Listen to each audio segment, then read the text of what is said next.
Lauren Hayes was about to leave the cafe, another failed blind date, another wasted evening, when three identical blonde girls in red sweaters appeared at her empty table.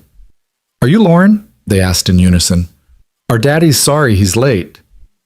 What happened next would shatter every wall she'd built around her heart. This is the story of how three brave little girls orchestrated the most unconventional first date in history, proving that sometimes the best love stories don't start with romance.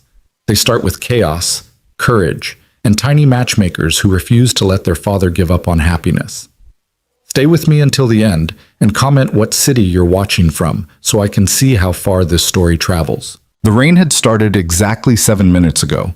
Lauren knew because she'd been checking her phone obsessively, watching the time tick past 8 o'clock, then 8:15, now approaching 8:30.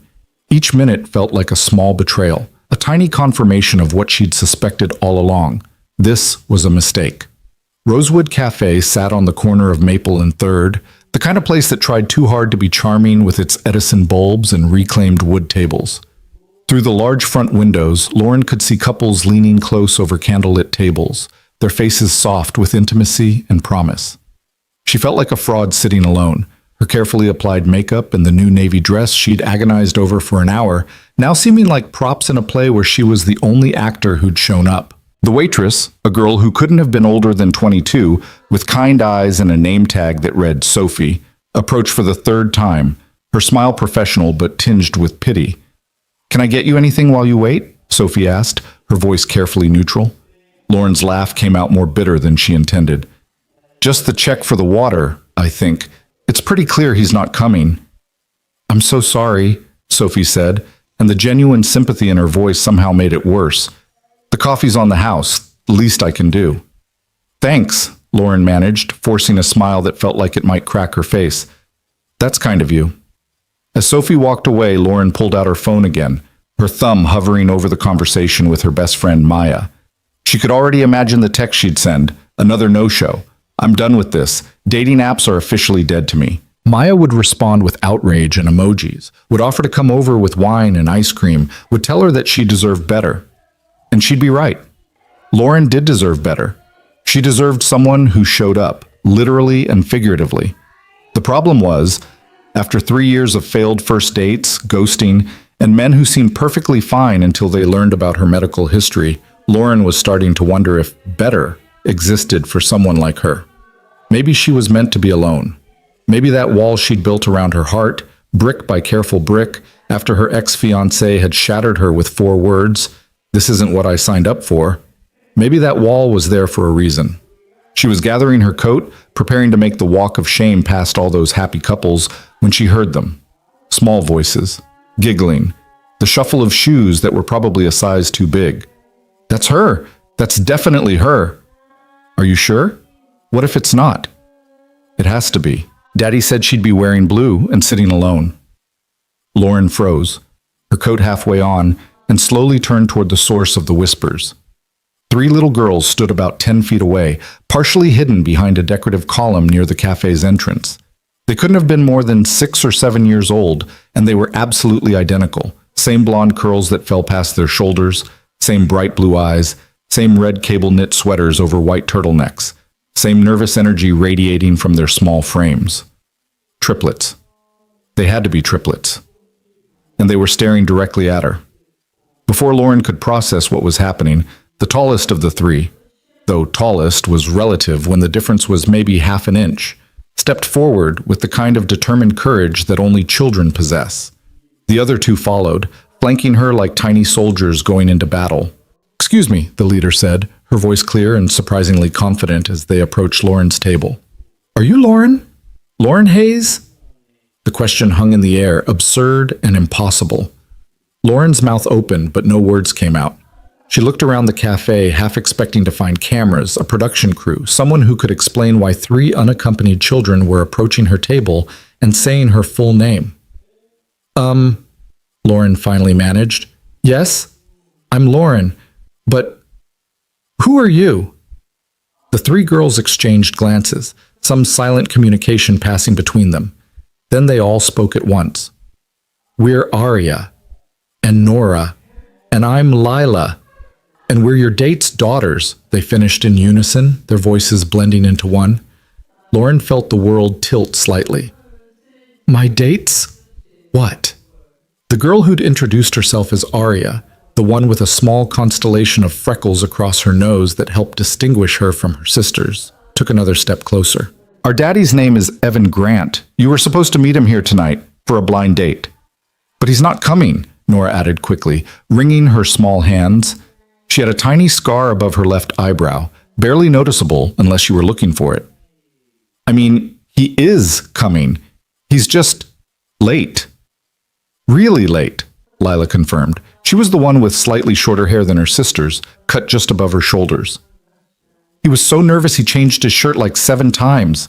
Lauren's brain struggled to catch up with this information. Your dad, Evan, sent you here to tell me he's running late? No, all 3 girls said together with the emphatic horror of children who'd been caught in mischief. Arya straightened her shoulders. He doesn't know we're here. He thinks we're at home with Mrs. Patterson, our babysitter, but we snuck out the back door while she was on the phone. You what? Lauren's voice came out louder than she intended, causing a few nearby diners to glance their way. She lowered her voice to an urgent whisper. Does anyone know where you are? Does your father know? Does this Mrs. Patterson person know? The girls shook their heads in unison, looking remarkably unconcerned about the fact that they'd just confessed to running away from their babysitter. We left a note, Nora offered helpfully. Well, Lila drew a picture. Same thing. It's not the same thing, Lauren said, her mind racing through the implications of this situation. 3 unaccompanied minors, a babysitter who probably had no idea they were gone, a father who was apparently on his way to a date, unaware that his daughters had staged some kind of intervention. We need to call your dad, right now. Where's your phone? We don't have phones, Arya said matter-of-factly. We're 7. 7? Lauren repeated faintly. Of course you are. But we know Daddy's number, Lila piped up. Want us to tell you? Yes, please. That would be... But we don't want you to call him yet, Arya interrupted, and there was something in her expression, a mixture of desperation and determination, that made Lauren pause. Please, just... Can we sit down for 5 minutes? We came all this way. Sophie, the waitress, appeared at the table, her eyes wide. Lauren, is everything okay? Are these kids with you? Lauren looked at the 3 hopeful faces staring up at her, at the matching red sweaters and the slight trembling in their small hands that suggested they weren't quite as brave as they were pretending to be. Every rational part of her brain was screaming to call their father immediately, to get these children back to safety, to extricate herself from whatever complicated situation she'd somehow stumbled into. But there was something else too, something in the way they looked at her, not with the typical shyness of children meeting a stranger, but with a kind of urgent hope that felt oddly familiar. She'd seen that expression before, in her mirror, in the months after her engagement ended. It was the look of someone who needed something to work out so badly that they were willing to take a crazy risk. Give us 5 minutes, Lauren heard herself say to Sophie. Can you bring 3 hot chocolates with extra marshmallows? Sophie hesitated, glancing between Lauren and the girls, clearly trying to decide if she should be calling the police or child services or someone. Are you sure? No, Lauren admitted, but do it anyway. As Sophie walked away, still looking uncertain, Lauren gestured to the empty chairs at her table. Okay, 5 minutes. You 3 sit down and tell me exactly what's going on. And it better be the truth. The girls scrambled into the chairs with barely contained excitement, Arya and Nora on one side, Lila on the other. Up close, Lauren could see more of their individual differences. Nora's glasses had a slight smudge on the left lens. Arya's sweater had a loose thread at the collar. Lila had a Band-Aid wrapped around her right index finger with what looked like a hand-drawn smiley face on it. Okay, Arya began, clearly the designated spokesperson. So, our daddy has been really sad. Not like crying sad, Nora clarified quickly. Just quiet sad. The kind where he smiles but his eyes don't. Lauren's chest tightened unexpectedly. She knew that kind of sad. She knew it intimately. Our mom left when we were babies, Lila added, her voice matter-of-fact in the way children spoke about painful truths they'd grown up with. She wanted to be an actress in California. Daddy says she chose her dream, and he chose us. And we love Daddy so much, Arya continued, her voice becoming more passionate. He's the best dad ever. He makes us pancakes every Sunday, even though he always burns them a little bit. He lets us paint our nails rainbow colors. He reads us 3 stories every night instead of just one, because we all want different ones. He built us a treehouse in the backyard with a password to get in. He's never missed a single dance recital or school play, ever. Even when he had that really bad flu, Nora interjected. He came anyway and sat in the back wearing a mask. But he's lonely, Lila said softly, and suddenly all 3 girls looked impossibly small and sad. We hear him sometimes, late at night, after he thinks we're asleep.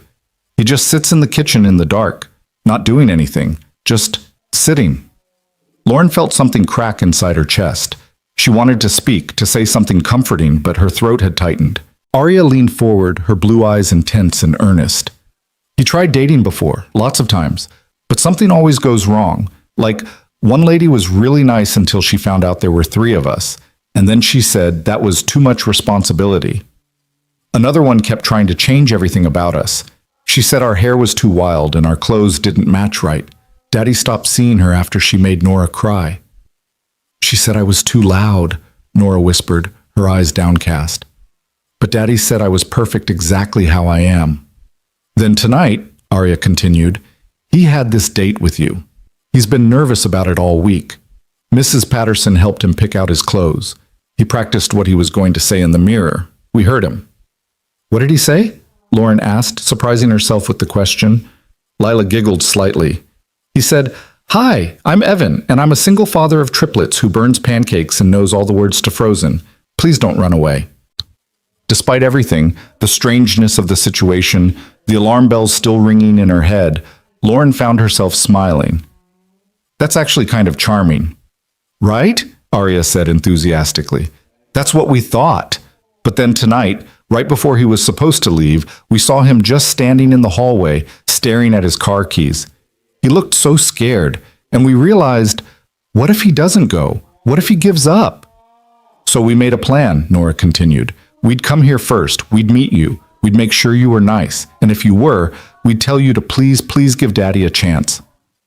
Even if he's late, Lila added, even if he's nervous and says weird things, because he's really, really good. He's the best person we know. Sophie returned with 3 hot chocolates, setting them down carefully. The girls looked at the drinks with wide eyes, but didn't immediately reach for them, as if they were too nervous to break their focus. Your 5 minutes is almost up, Sophie said quietly to Lauren, her expression still concerned. Should I call someone? Lauren looked at the 3 girls, these tiny humans who'd orchestrated what was possibly the most bizarre and touching gesture she'd ever encountered. They'd snuck away from their babysitter, found their way to this cafe, and were now sitting across from her with their hearts laid bare, pleading for their father's happiness. Not yet, Lauren said. Then to the girls. Okay, I need to know. How did you get here? Please tell me you didn't walk. The girls exchanged guilty looks. We maybe borrowed Mrs. Patterson's Uber account, Arya admitted. She left her phone on the kitchen counter. We know her password because she always uses her cat's name. Muffin Top, Lila added helpfully. The cat's name is Muffin Top. Lauren dropped her head into her hands. Oh my God, you 3 just confessed to identity theft. We left money, Nora said quickly, pulling a crumpled $5 bill from her pocket. For the Uber driver, is that enough? Probably not, Lauren said, then sighed deeply. Okay, here's what's going to happen. First, you're going to give me your dad's phone number, and I'm going to call him right now. Second, you're going to drink those hot chocolates. Third, wait! Arya grabbed Lauren's hand across the table, her grip surprisingly strong for such a small person. Please, can you please tell us if you're going to give Daddy a chance? Because if you're not, if you're just going to leave and not answer his calls and ghost him like the last lady did, then maybe you should just go now. We don't want him to get hurt again. The raw protectiveness in her voice hit Lauren like a physical blow. These children, barely 7 years old, had already learned to guard their father's heart. They'd watched him get hurt enough times that they felt the need to intervene, to screen his dates, to try and save him from disappointment. Lauren thought about her own walls, the ones she'd built so carefully. She thought about all the dates she'd turned down, all the times she'd left early or not shown up at all the ways she'd protected herself from potential pain. She'd thought she was being smart, being careful. But looking at these three girls, she suddenly saw herself from the outside, saw how that same self-protection could look like rejection to someone else, could add to someone else's pile of hurts. "I'll stay," Lauren heard herself say. "I'll meet your dad. I'll give him a chance." The transformation was immediate. All three girls lit up like someone had turned on a switch inside them, their faces blooming into identical, brilliant smiles. "Really?" Lila breathed. "Really?" Lauren confirmed. "But first we're calling him. Right now. Because he's probably losing his mind, and your poor babysitter is probably having a heart attack." Arya rattled off the phone number, which Lauren quickly dialed. The phone rang once, twice, and then, "Hello?" The voice was male, breathless, with an edge of panic that was almost palpable through the speaker. "Who is this? If you have my daughter's—" "Mr. Grant? Evan?" Lauren interrupted quickly. "This is Lauren Hayes. I was supposed to meet you tonight at Rosewood Cafe." There was a long moment of silence. "Lauren? I don't understand. I'm on my way there now. I'm so sorry I'm late. There was an accident on the highway and traffic was... Wait. Why are you calling me? How did you get this number?" "Well," Lauren said, looking at the three anxious faces watching her, "that's an interesting question. Your daughters are here with me." "My daughters are... What?" Even through the phone, Lauren could hear the screech of tires, the blare of a car horn. "Careful," she said urgently. "Don't crash. Everyone's fine. They're safe. But yes, Arya, Nora, and Lila are currently sitting at my table drinking hot chocolate, and they've just finished explaining to me why I should give you a chance." "Oh my God!" His voice had gone hollow with horror. "Oh my God, I'm so sorry. I can't even... I'm 10 minutes away. Please just keep them there. Don't let them leave. Mrs. Patterson, I need to call..."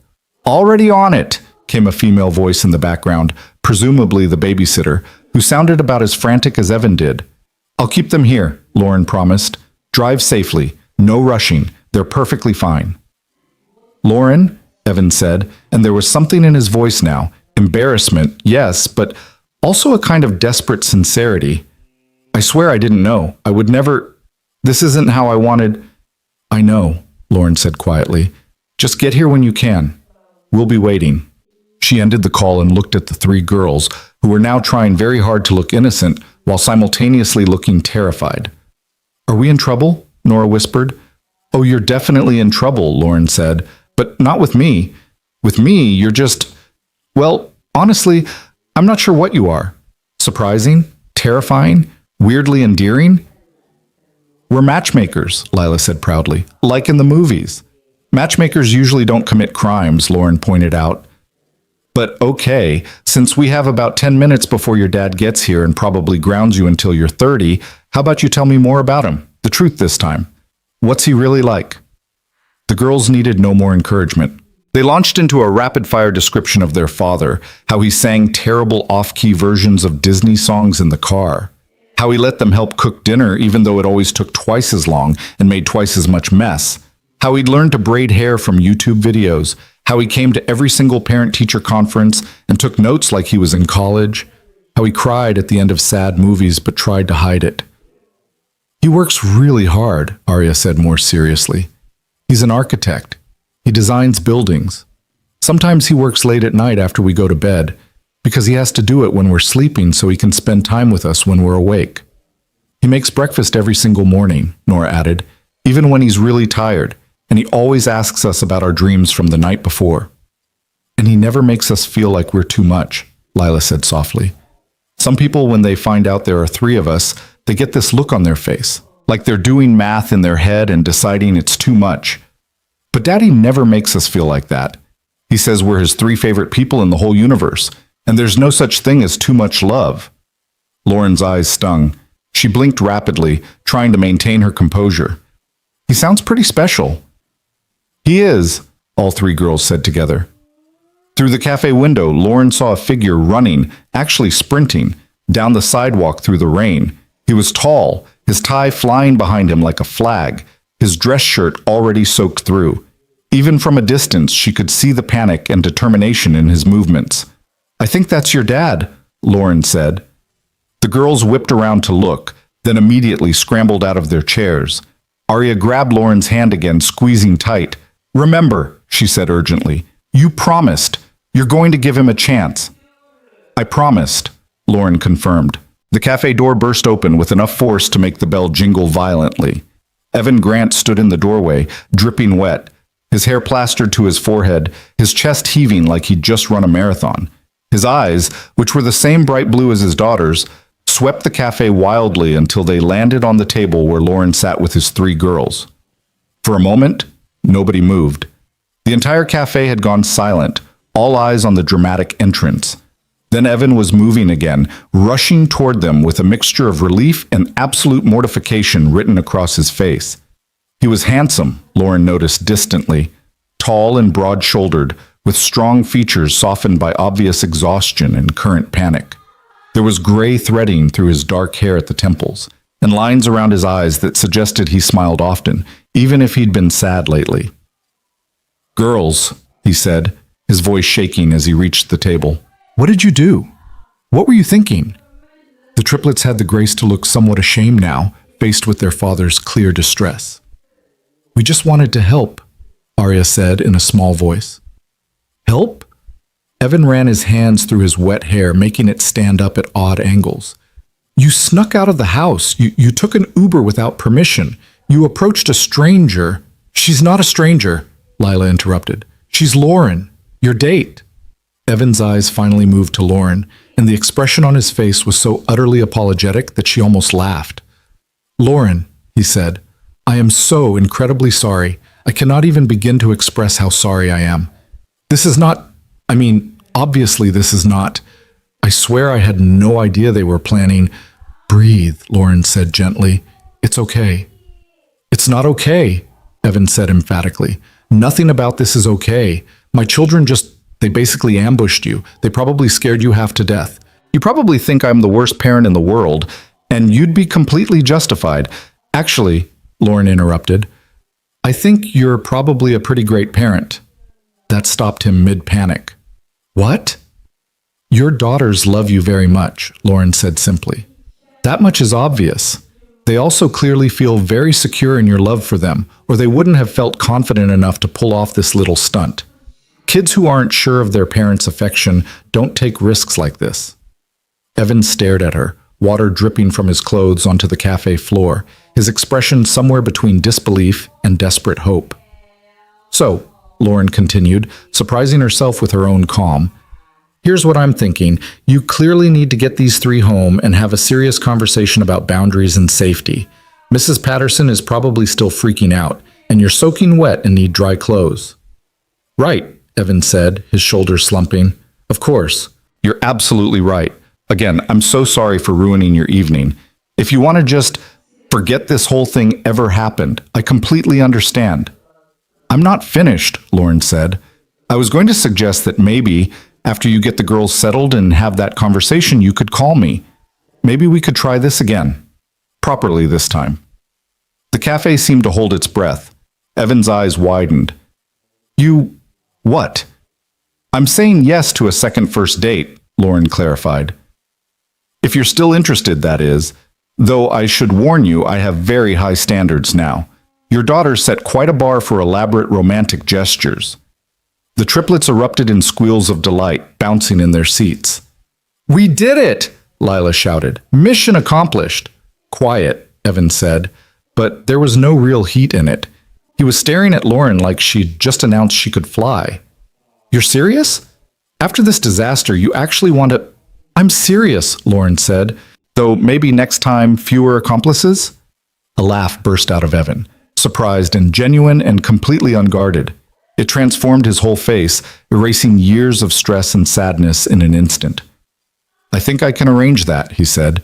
"Though I should mention, these three come as a package deal. They're part of my life, a big part."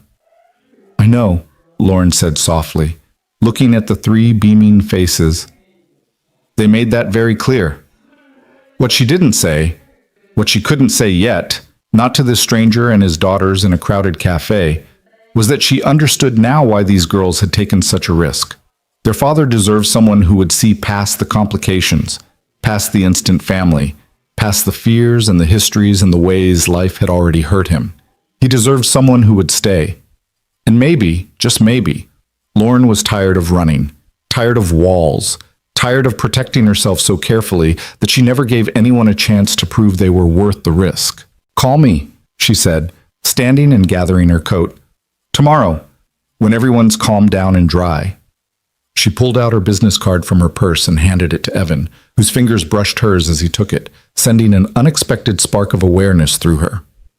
"I will," he promised. "I definitely will." As Lauren walked toward the door, Arya called out behind her, "Lauren?" She turned back. All three girls were standing now, holding hands, forming a small chain. They looked at her with identical expressions of hope and gratitude. "Thank you for staying," Arya said. Such simple words. But Lauren felt them settle into her chest, into all those cracked and guarded places she'd been protecting for so long. "Thank you for finding me," she replied. Outside, the rain had stopped, leaving the street washed clean and gleaming under the streetlights. Lauren walked to her car, her heels clicking on the wet pavement, and only when she was safely inside did she let herself feel the full weight of what had just happened. She'd gone to that cafe expecting nothing. Another disappointment, another confirmation that love wasn't for her, another brick in her wall. Instead, she'd been found by three tiny, determined girls who'd seen something in her that she'd stopped seeing in herself. The possibility of someone who could stay. Her phone buzzed with a text from Maya. "So? How bad was it?" Lauren typed back. "Actually, I think it might have been perfect. I'll explain later." Then she sat in her car for a long moment, watching through the cafe window as Evan wrapped his arms around his daughters, as they looked up at him with love and mischief and complete trust. She saw him mouth words that looked like, "You're grounded forever," but he was smiling as he said it, and the girls were giggling, unrepentant and triumphant. Something old and painful loosened in Lauren's chest, some knot she'd been carrying for 3 years since the day her fiancé had walked away. She'd thought that day had broken something fundamental in her, had proven that she wasn't enough, that her inability to guarantee children made her somehow deficient, incomplete. But watching this family through the window, this father and his 3 daughters who'd already been abandoned by one person who should have stayed, Lauren understood something new. Family wasn't about biology or guarantees or checking boxes on someone's list of requirements. Family was about who showed up, who stayed, who chose you every single day, even when it was hard. And for the first time in 3 years, Lauren thought maybe she could be that person. Maybe she already was. Her phone buzzed again. Not Maya this time, but an unknown number. "This is Evan. I got your card. The girls are currently writing you formal apology letters." Arya's idea. "I told them it would take at least 50 pages each to cover tonight's crimes. But really, I'm texting to say thank you. And to ask if Saturday works for you? There's a family-friendly restaurant I know, less chaos than tonight. Probably. No promises." Lauren smiled, her thumbs hovering over the keyboard. Then she typed, "Saturday sounds perfect. Though after tonight, I'm not sure anything could be more chaotic. Fair warning, I'm going to want to hear all the stories they didn't have time to tell me." The response came quickly. "There are approximately 1 million stories. I hope you have a lot of Saturdays available." "I might," Lauren typed back. "Let's start with one and see where it goes." She drove home through streets still wet with rain, past houses lit with warm yellow light, past lives being lived in ways both ordinary and extraordinary. And for the first time in longer than she could remember, Lauren Hayes felt something that scared and thrilled her in equal measure. She felt hopeful. Because sometimes love doesn't arrive in the way you expect. Sometimes it doesn't look like flowers and poetry and carefully orchestrated romance. Sometimes it arrives in the form of 3 7-year-old girls in red sweaters, armed with courage and hot chocolate, and an unshakable belief that their father deserves happiness. Sometimes love arrives as chaos, wrapped in determination, delivered by the smallest and bravest messengers you've ever met. And sometimes, if you're very lucky, you're smart enough to recognize it, to let down your walls, to take the risk, to stay. Saturday arrived with the kind of crisp autumn weather that made everything feel possible. Lauren changed her outfit 3 times before settling on jeans and a soft cream sweater, casual enough to seem effortless, nice enough to show she cared. She told herself this was just dinner, just a chance to see if the connection she'd felt in that chaotic cafe encounter was real or just adrenaline and the novelty of the situation. But her hands were shaking as she applied her lipstick, and she knew she was lying to herself. The address Evan had texted led to a quiet residential street lined with oak trees, their leaves turning gold and crimson. His house was a 2-story craftsman with a wraparound porch, bicycles scattered on the lawn, chalk drawings covering the driveway and violent explosions of color. A hand-painted sign near the mailbox read, "Grant Family Castle, password required for entry." Lauren was still smiling at the sign when the front door burst open and 3 familiar figures came tumbling out, still in their pajamas despite it being 4 in the afternoon. "She's here! She's here!" Lila shouted, racing down the porch steps with her sisters right behind her. "Girls, I told you to get dressed!" Evan appeared in the doorway, looking harried and holding what appeared to be a spatula. "We talked about this. You had 2 hours to get ready, and somehow you're still—" "Lauren! Hi, I'm so sorry. Again, I feel like that's going to be my catchphrase around you." Lauren laughed, genuinely charmed by the chaos. "It's fine, really." The triplets had reached her car, pressing their faces against the window like puppies at a pet store. She could see they'd drawn something on their hands in marker. It looked like matching stars. "Did you bring your appetite?" Arya asked as Lauren got out of the car. "Because Daddy's making his special pasta, and there's always way too much." "That's because you 3 keep inviting people over without telling me," Evan said, but he was smiling as he walked down to meet them. He'd changed since their cafe encounter. He wore dark jeans and a blue Henley that brought out his eyes, and his hair was still damp like he'd just showered. Last week, they invited their art teacher for breakfast. I had 15 minutes notice and 3 eggs. "Mrs. Chen loved it, though," Nora pointed out. "She said your scrambled eggs were the best she'd ever had." Mrs. Chen was being polite, Evan said. He'd reached Lauren now, and up close she could see the nervous energy in his expression, the way he kept shifting his weight from foot to foot. "So, full disclosure before you come inside, the house is a disaster. I tried to clean, but then Lila spilled an entire container of glitter in the living room.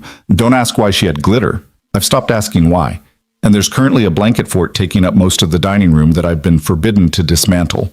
If you want to suggest we go to an actual restaurant instead, I will completely understand." Lauren looked past him to the house, at the warm light spilling from the windows, at the obvious signs of life being lived loudly and fully. Then she looked at the 3 girls watching her with hopeful expressions, their matching star drawings, their pajamas that suggested comfort and Saturday laziness, and a home where you didn't have to be perfect. "I like glitter," she said, "and I've always wanted to see inside a proper blanket fort." The girls cheered. Evan's shoulders dropped about 3 inches with relief. "Okay then," he said. "Welcome to the chaos. Try not to trip over anything or anyone. Lila has a habit of lying on the floor without warning." "I'm pretending to be a rug," Lila explained seriously. "It's called method acting." The inside of the house was exactly what Lauren expected, and somehow more charming because of it. The walls were covered with children's artwork, not neatly framed but taped up haphazardly, overlapping, creating a collage of color and creativity. A massive calendar dominated the kitchen wall, color-coded and covered in notes. Arya, science fair, Nora dentist, Lila, rainbow day at school. The furniture was comfortable and worn, the kind that invited you to actually sit rather than admire. And yes, there was a truly impressive blanket fort constructed from what appeared to be every sheet and pillow in the house, spanning from the dining room into the hallway. "We've been working on it all week," Nora said, noticing Lauren's stare. "It has 7 rooms and a password-protected entrance." "The password is butterscotch," Arya whispered. "But don't tell anyone." "Your secret's safe with me," Lauren promised. Evan had returned to the kitchen, where something was bubbling on the stove. "I'm making carbonara," he called out. "Fair warning, I'm not actually Italian, I just watch a lot of cooking shows. If it's terrible, we have a pizza place on speed dial." Can I help? Lauren asked, moving toward the kitchen while the girls disappeared into their blanket fort, whispering and giggling. You're a guest, Evan protested. You're supposed to sit and be served and definitely not witness my cooking failures. I want to help, Lauren said firmly. Put me to work. Something shifted in Evan's expression, surprise maybe, or relief. Okay, can you do salad? There's lettuce in the fridge, vegetables in the drawer, knives are in the block by the... I'll find them, Lauren said. They worked in comfortable silence for a few minutes. Lauren chopping tomatoes while Evan stirred pasta, their movements creating a kind of domestic rhythm. Through the doorway, she could hear the girls playing, their voices rising and falling in elaborate storytelling. So, Evan said finally, not looking at her, focusing intently on his pasta. I need to apologize again, properly this time. What the girls did, showing up at the cafe, approaching a stranger, it was dangerous and inappropriate, and I've had several serious conversations with them about boundaries and safety. They're grounded for a month. No TV, no tablets, extra chores. They don't seem very upset about it, Lauren observed. That's because they think it was worth it, Evan admitted. Which is its own problem. I can't have them thinking that breaking rules is okay if it turns out well in the end. But honestly, I'm struggling with the discipline thing because part of me is, he trailed off, stirring more vigorously than necessary. Part of you is what? Lauren prompted gently. Evan finally looked at her and there was something raw in his expression. Part of me is grateful, which is terrible parenting, I know, but they did something reckless and it brought you here. And now you're in my kitchen making salad and laughing at my blanket fort, and I keep thinking this is some kind of dream I'm going to wake up from. Lauren's hands stilled on the cutting board. Why would you think that? Because this doesn't happen to me, Evan said simply. Women don't stay. Not when they find out about the girls, about the ex-wife who left, about the fact that I'm basically three people's entire world, and there's not a lot of room left over. I've been on exactly 12 dates in the last 2 years, and 11 of them ended with some version of this is too much, or I'm not ready for instant family, or my personal favorite, you're a great guy, but I signed up for a boyfriend, not 3 kids. The bitterness in his voice was carefully controlled, but Lauren heard it anyway. She set down her knife and turned to face him fully. What about the 12th date? She asked. Evan managed a small smile. That one ended with 3 little girls showing up uninvited and somehow convincing a stranger to give me another chance. Still not sure how that worked. They're very persuasive, Lauren said. And for the record, I didn't say yes because they guilted me into it. I said yes because... She paused, trying to find the right words. Through the doorway, she could see Lila's feet sticking out of the blanket fort, waggling in the air. She could smell garlic and butter and something sweet baking in the oven. She could feel the warmth of this house, the love that was so obvious in every chaotic detail. I said yes because they told me you deserved someone who stays, Lauren continued quietly.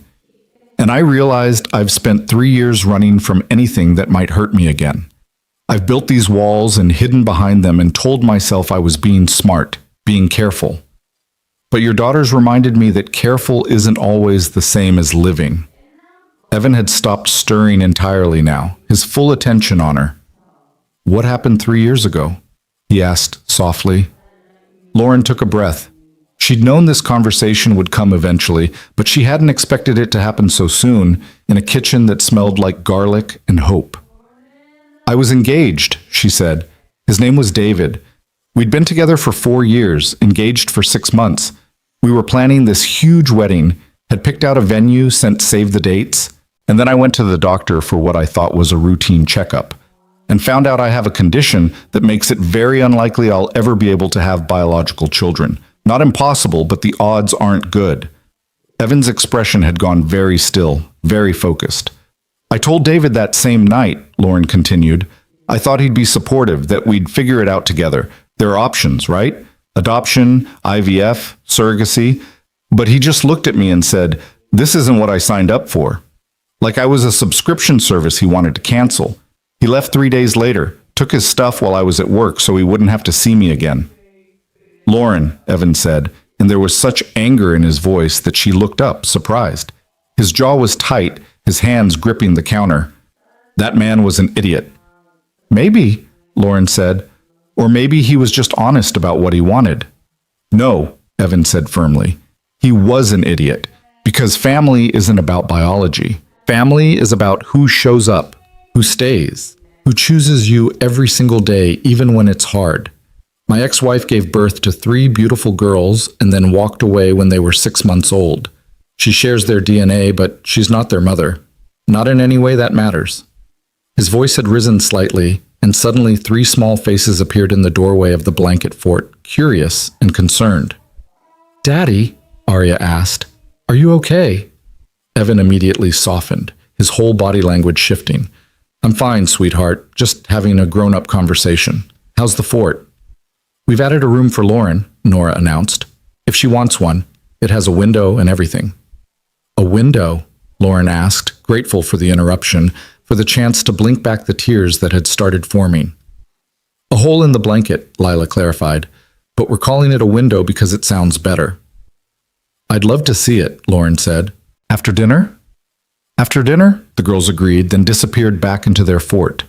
Evan turned back to the stove, his movements careful and controlled. "I'm sorry," he said quietly. "I shouldn't have raised my voice. The idea that someone made you feel like you weren't enough because of something you can't control, it makes me angry." "Join the club," Lauren said, trying for lightness. "I've been angry about it for 3 years." "Are you still angry?" Evan asked, glancing at her. Lauren considered the question. "More sad than angry now. Sad about the time I lost, about the walls I built, about all the chances I didn't take because I was so sure everyone would leave eventually anyway." Evan was quiet for a moment, stirring pasta, his expression thoughtful. Then he said, "Can I tell you something about my ex-wife?" "If you want to," Lauren said. "Her name is Melissa," Evan began. "We met in college. She was studying theater, wanted to be an actress. I was in architecture. We got married young, maybe too young. When she got pregnant, we were both shocked. We hadn't been trying. And then we found out it was triplets, and I thought she was going to pass out right there in the doctor's office." He drained the pasta, the steam rising around him like a curtain. "I was terrified," he continued, "but also excited. I started reading every parenting book I could find, baby-proofing the house, building cribs. Melissa went through the motions, but I could tell her heart wasn't in it. She kept talking about an audition in LA, about how this was going to derail her career. I told her we'd figure it out, that having kids didn't mean she had to give up her dreams." Lauren stayed quiet, letting him tell the story at his own pace. "The girls were born premature," Evan said, 6 weeks early. They had to stay in the NICU for 3 weeks. I practically lived at that hospital, doing kangaroo care, reading to them through the incubator glass, learning how to change diapers that were smaller than my hand. Melissa came a few times, but mostly she was preparing for that audition. Said she couldn't miss the opportunity. His voice had gone flat, emotionless, the way people sound when they're talking about something that hurt too much to feel. "She got the part," he continued, 3 days after we brought the girls home. I said congratulations, thinking she'd turn it down, or at least wait a few months. But she just looked at me and said, "I'm going." Not "we're going," just "I'm going." She was on a plane to California within a week, filed for divorce 2 weeks after that, signed away custody without a fight. "Evan," Lauren said softly. "The last thing she said to me was, 'I never wanted this life,'" Evan finished. "And then she was gone. I haven't seen her since. She sends birthday cards sometimes, usually late, never calls, never visits." The girls ask about her occasionally, and I try to answer honestly without making her the villain. But honestly, I don't understand how you walk away from your children. I don't understand how you look at 3 tiny humans who need you and just leave. He set down his spoon and turned to face Lauren fully, his eyes bright with emotion. "So when you tell me someone made you feel like you weren't enough because you might not be able to have biological children, I need you to understand something," he said intensely. "Those 3 girls in that blanket fort? They're the best thing that ever happened to me. Every exhausting, chaotic, beautiful moment of being their father is worth it. And if someone can't see that family isn't about DNA, if they need some biological guarantee before they can commit to loving someone, then they don't deserve you. They don't deserve any of this." Lauren's eyes were definitely wet now, tears sliding down her cheeks before she could stop them. She wiped them away quickly, but Evan saw. "I'm sorry," he said immediately. "I'm making you cry. That's not... I didn't mean to..." "They're good tears," Lauren interrupted. "I promise. It's just been a long time since someone said anything like that to me. Since someone understood." They stood in the kitchen, two people who'd been left behind by people who should have stayed, and something passed between them. A recognition, an understanding, a tentative hope that maybe they'd found someone who got it. "Daddy," Arya's voice called from the fort, "is dinner almost ready? We're starving in here." "You're always starving," Evan called back, but he was smiling. He lowered his voice and said to Lauren, "Fair warning, dinner with 3 7-year-olds is chaos. They'll talk with their mouths full, fight over who gets the biggest portion, probably spill at least one drink. If you want to run now, I'll understand." "I'm not running," Lauren said firmly. "I'm staying for dinner, and the blanket fort tour and whatever else this evening brings. Even if it brings glitter, because I still haven't found where all the glitter came from, and I have a theory it might reproduce on its own." Lauren laughed genuinely and fully, and watched Evan's face light up at the sound. "Even the glitter," she promised. Dinner was exactly as chaotic as advertised.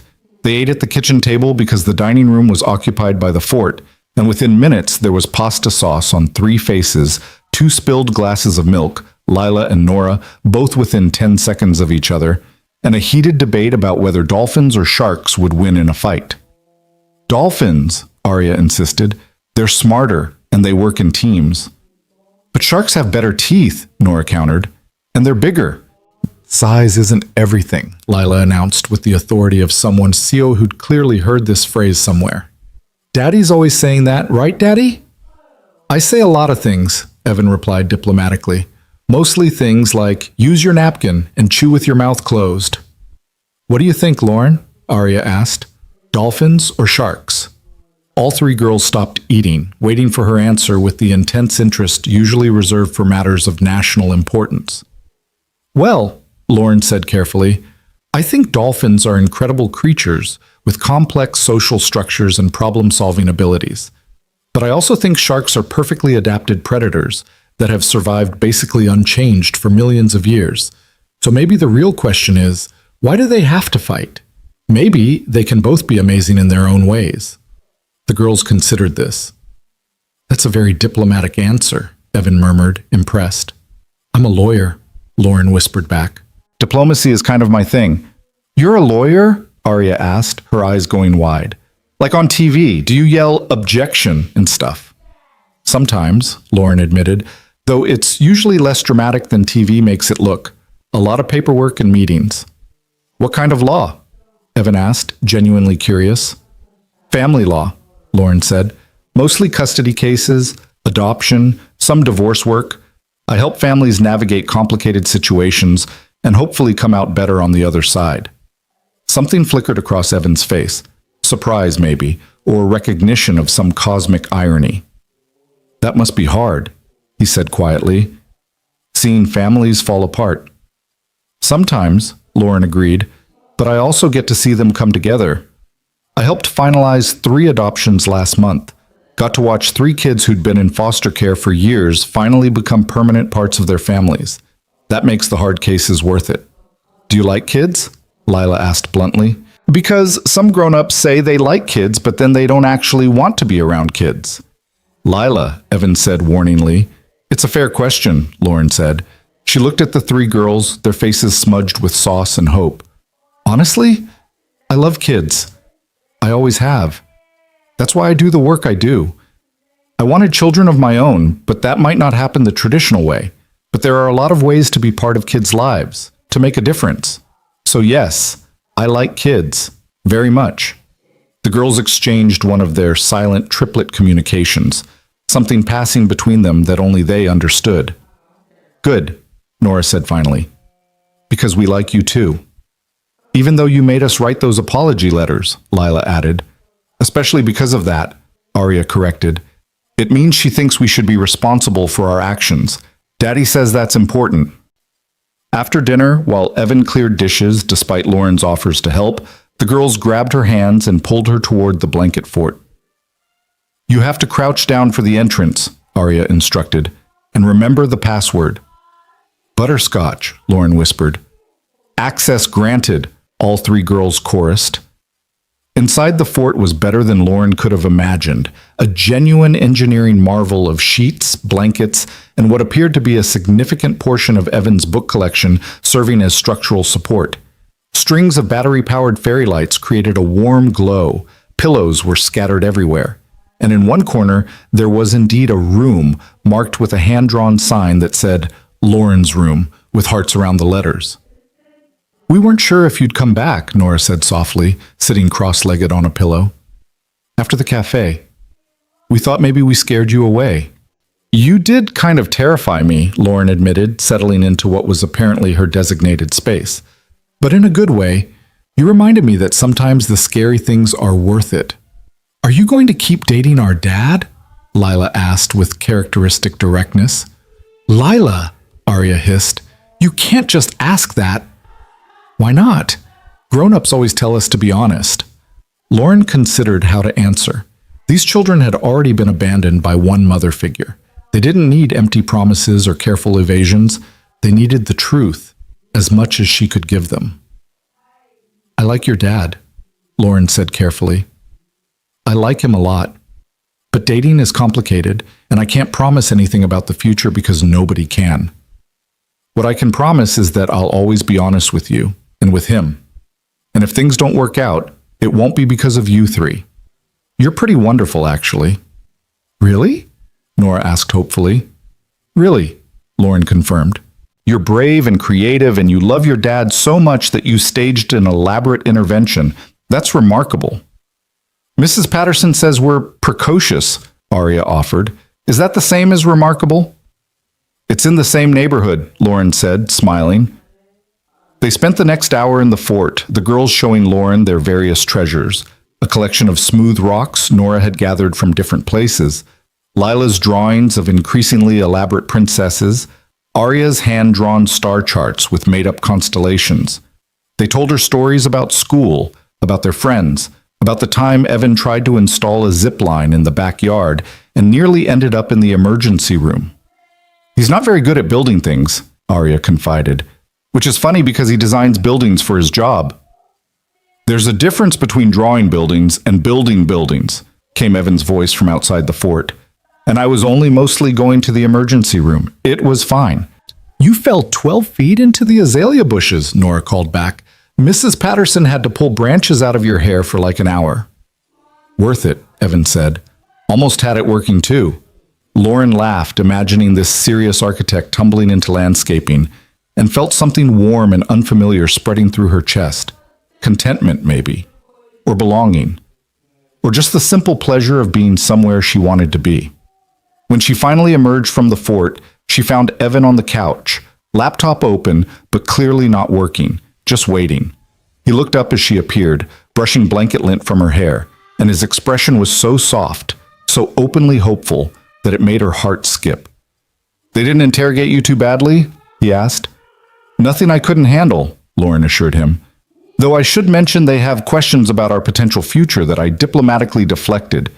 Evan groaned, dropping his head back against the couch. I'm sorry.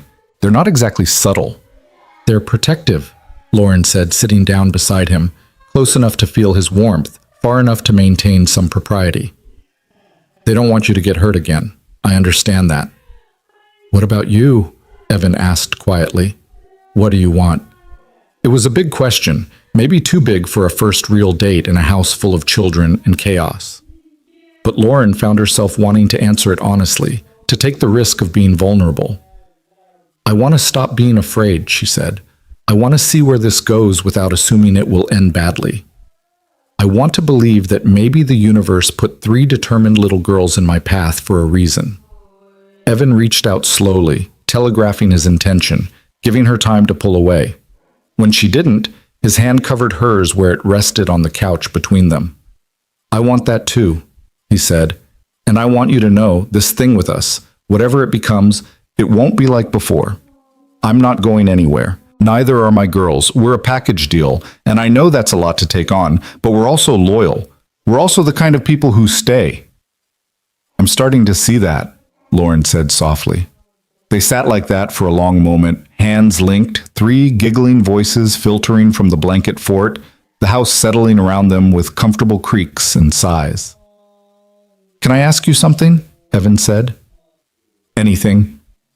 Why did you really say yes to coming here tonight? Because I've been wondering if maybe you just felt obligated after everything with the girls. Lauren turned to look at him directly, making sure he could see the truth in her eyes. I said yes because when I was sitting in that cafe, listening to your daughters talk about you, the pancakes you burn, the stories you read, the way you've built your entire life around making sure they feel loved and secure, I realized I was listening to them describe the kind of man I'd stopped believing existed. Someone who doesn't run when things get hard. Someone who understands that love is a choice you make every day, not just a feeling that shows up when it's convenient. Evan's grip on her hand tightened.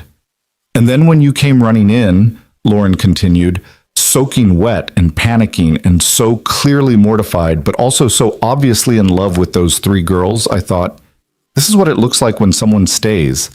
This is what it looks like when someone chooses their family over and over again. And I wanted to know more about that. About you. Lauren, Evan said, and her name on his lips sounded like something precious.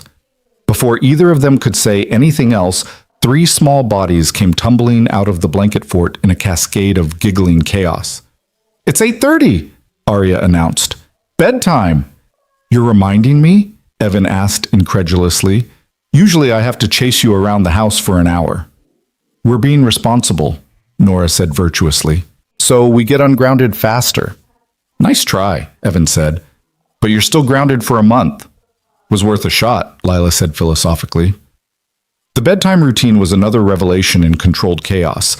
Three girls needed to brush teeth simultaneously at the same sink with much elbowing, put on pajamas, which involved a heated debate about whether it was cold enough for the fuzzy ones, and select bedtime stories, a process that took longer than the actual reading would.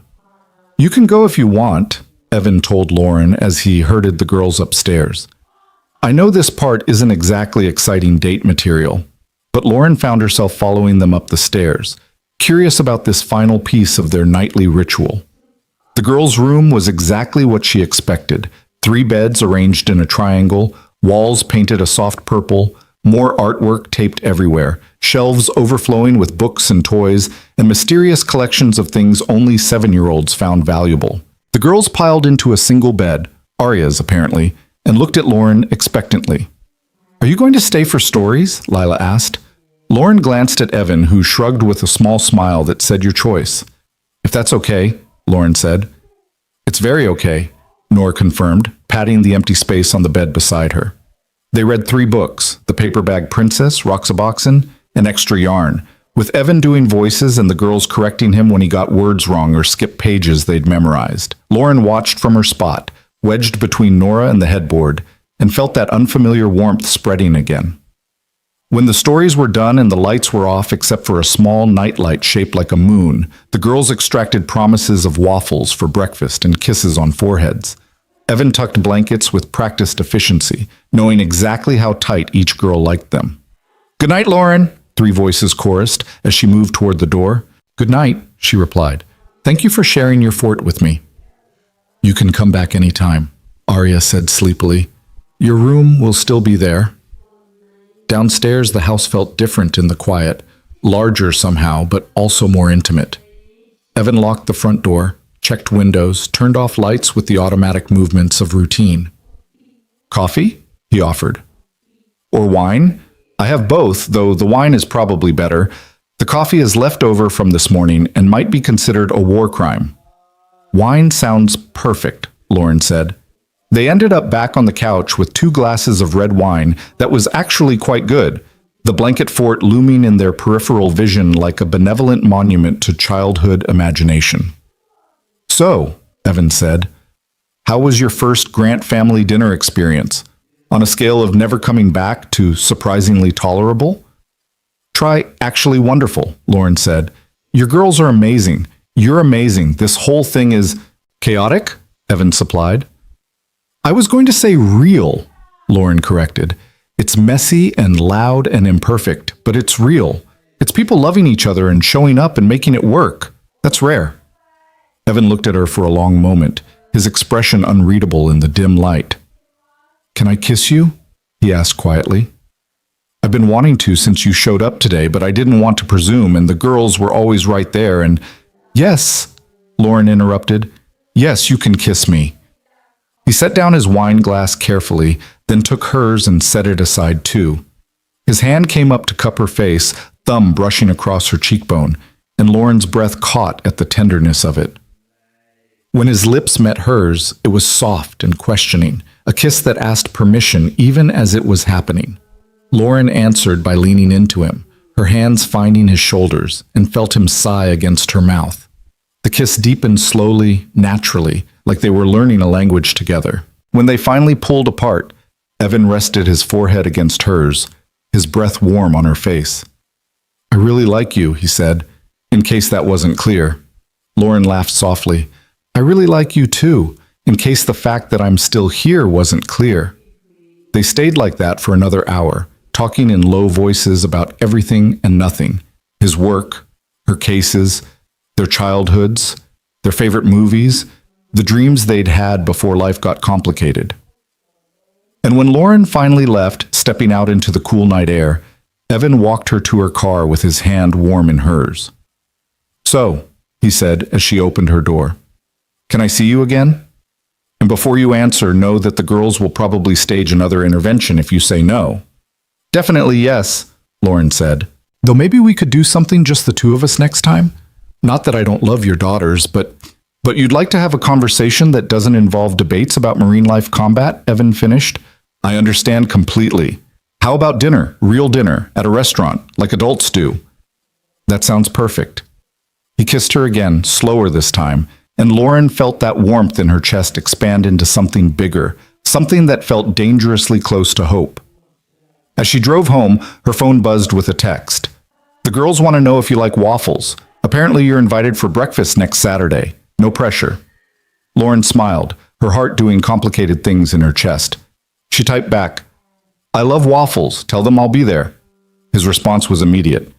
"Fair warning, I'm probably going to burn them." "I'm counting on it," Lauren replied. The waffles were indeed burned. Not catastrophically, just enough that the edges had that deep brown crispness that spoke of distraction rather than incompetence. Lauren arrived at 9 on Saturday morning to find Evan standing at the stove with a spatula, looking flustered while 3 girls in matching unicorn pajamas cheered him on like he was competing in some kind of culinary Olympics. "You can do it, Daddy," Lila shouted. "Just don't forget to flip it this time." "I never forget to flip," Evan protested, then immediately proved himself wrong by letting the current waffle sit too long. "Okay, I sometimes forget to flip." "Always," Arya corrected. "You always forget." Lauren knocked on the door frame, already smiling. Evan looked up, and his whole face transformed, that shift from harried single father to man who was genuinely happy to see her happening in real time. "You came," he said, like he'd half expected her to change her mind. "I said I would," Lauren replied, stepping inside. She held up a bag from the local bakery, though I brought backup just in case the waffle situation became critical. "Muffins," Nor identified immediately, rushing over. "Are they the ones with the crumbly stuff on top?" "Blueberry with streusel," Lauren confirmed. The woman at the bakery promised they were life-changing. "She wasn't wrong," Evan said, abandoning his post at the waffle maker to take the bag from her. His fingers brushed hers deliberately this time, not an accident but a choice. And Lauren felt that flutter again, the one that had been showing up more and more frequently when she was around him. The week between their first dinner and this morning had been filled with texts that started practical and devolved into late-night conversations about nothing important. Evan sent her pictures of the girls' art projects with captions like, "Is this abstract expressionism, or did someone spill paint? Discuss." She responded with photos of her office's terrible coffee machine and the stray cat that had adopted their parking lot. They talked about their days, their frustrations, their small victories. It was easy and comfortable and terrifying in how natural it felt. They'd had their adult dinner on Wednesday, a quiet Italian place where they could actually hear each other talk. Evan had told her about his current project, designing a community center for a neighborhood that desperately needed one. Lauren had shared stories about her cases, the families she was helping piece back together. They'd held hands across the table like teenagers, and when he'd kissed her goodnight in the restaurant parking lot, Lauren had felt something shift inside her, some wall crumbling just a little more. Now, watching him attempt to salvage breakfast while his daughters offered contradictory advice, Lauren felt that shift continue. This was what she'd been missing, she realized. Not perfection, not someone who had it all figured out, but someone who tried, who showed up, who burned waffles and laughed about it and kept going anyway.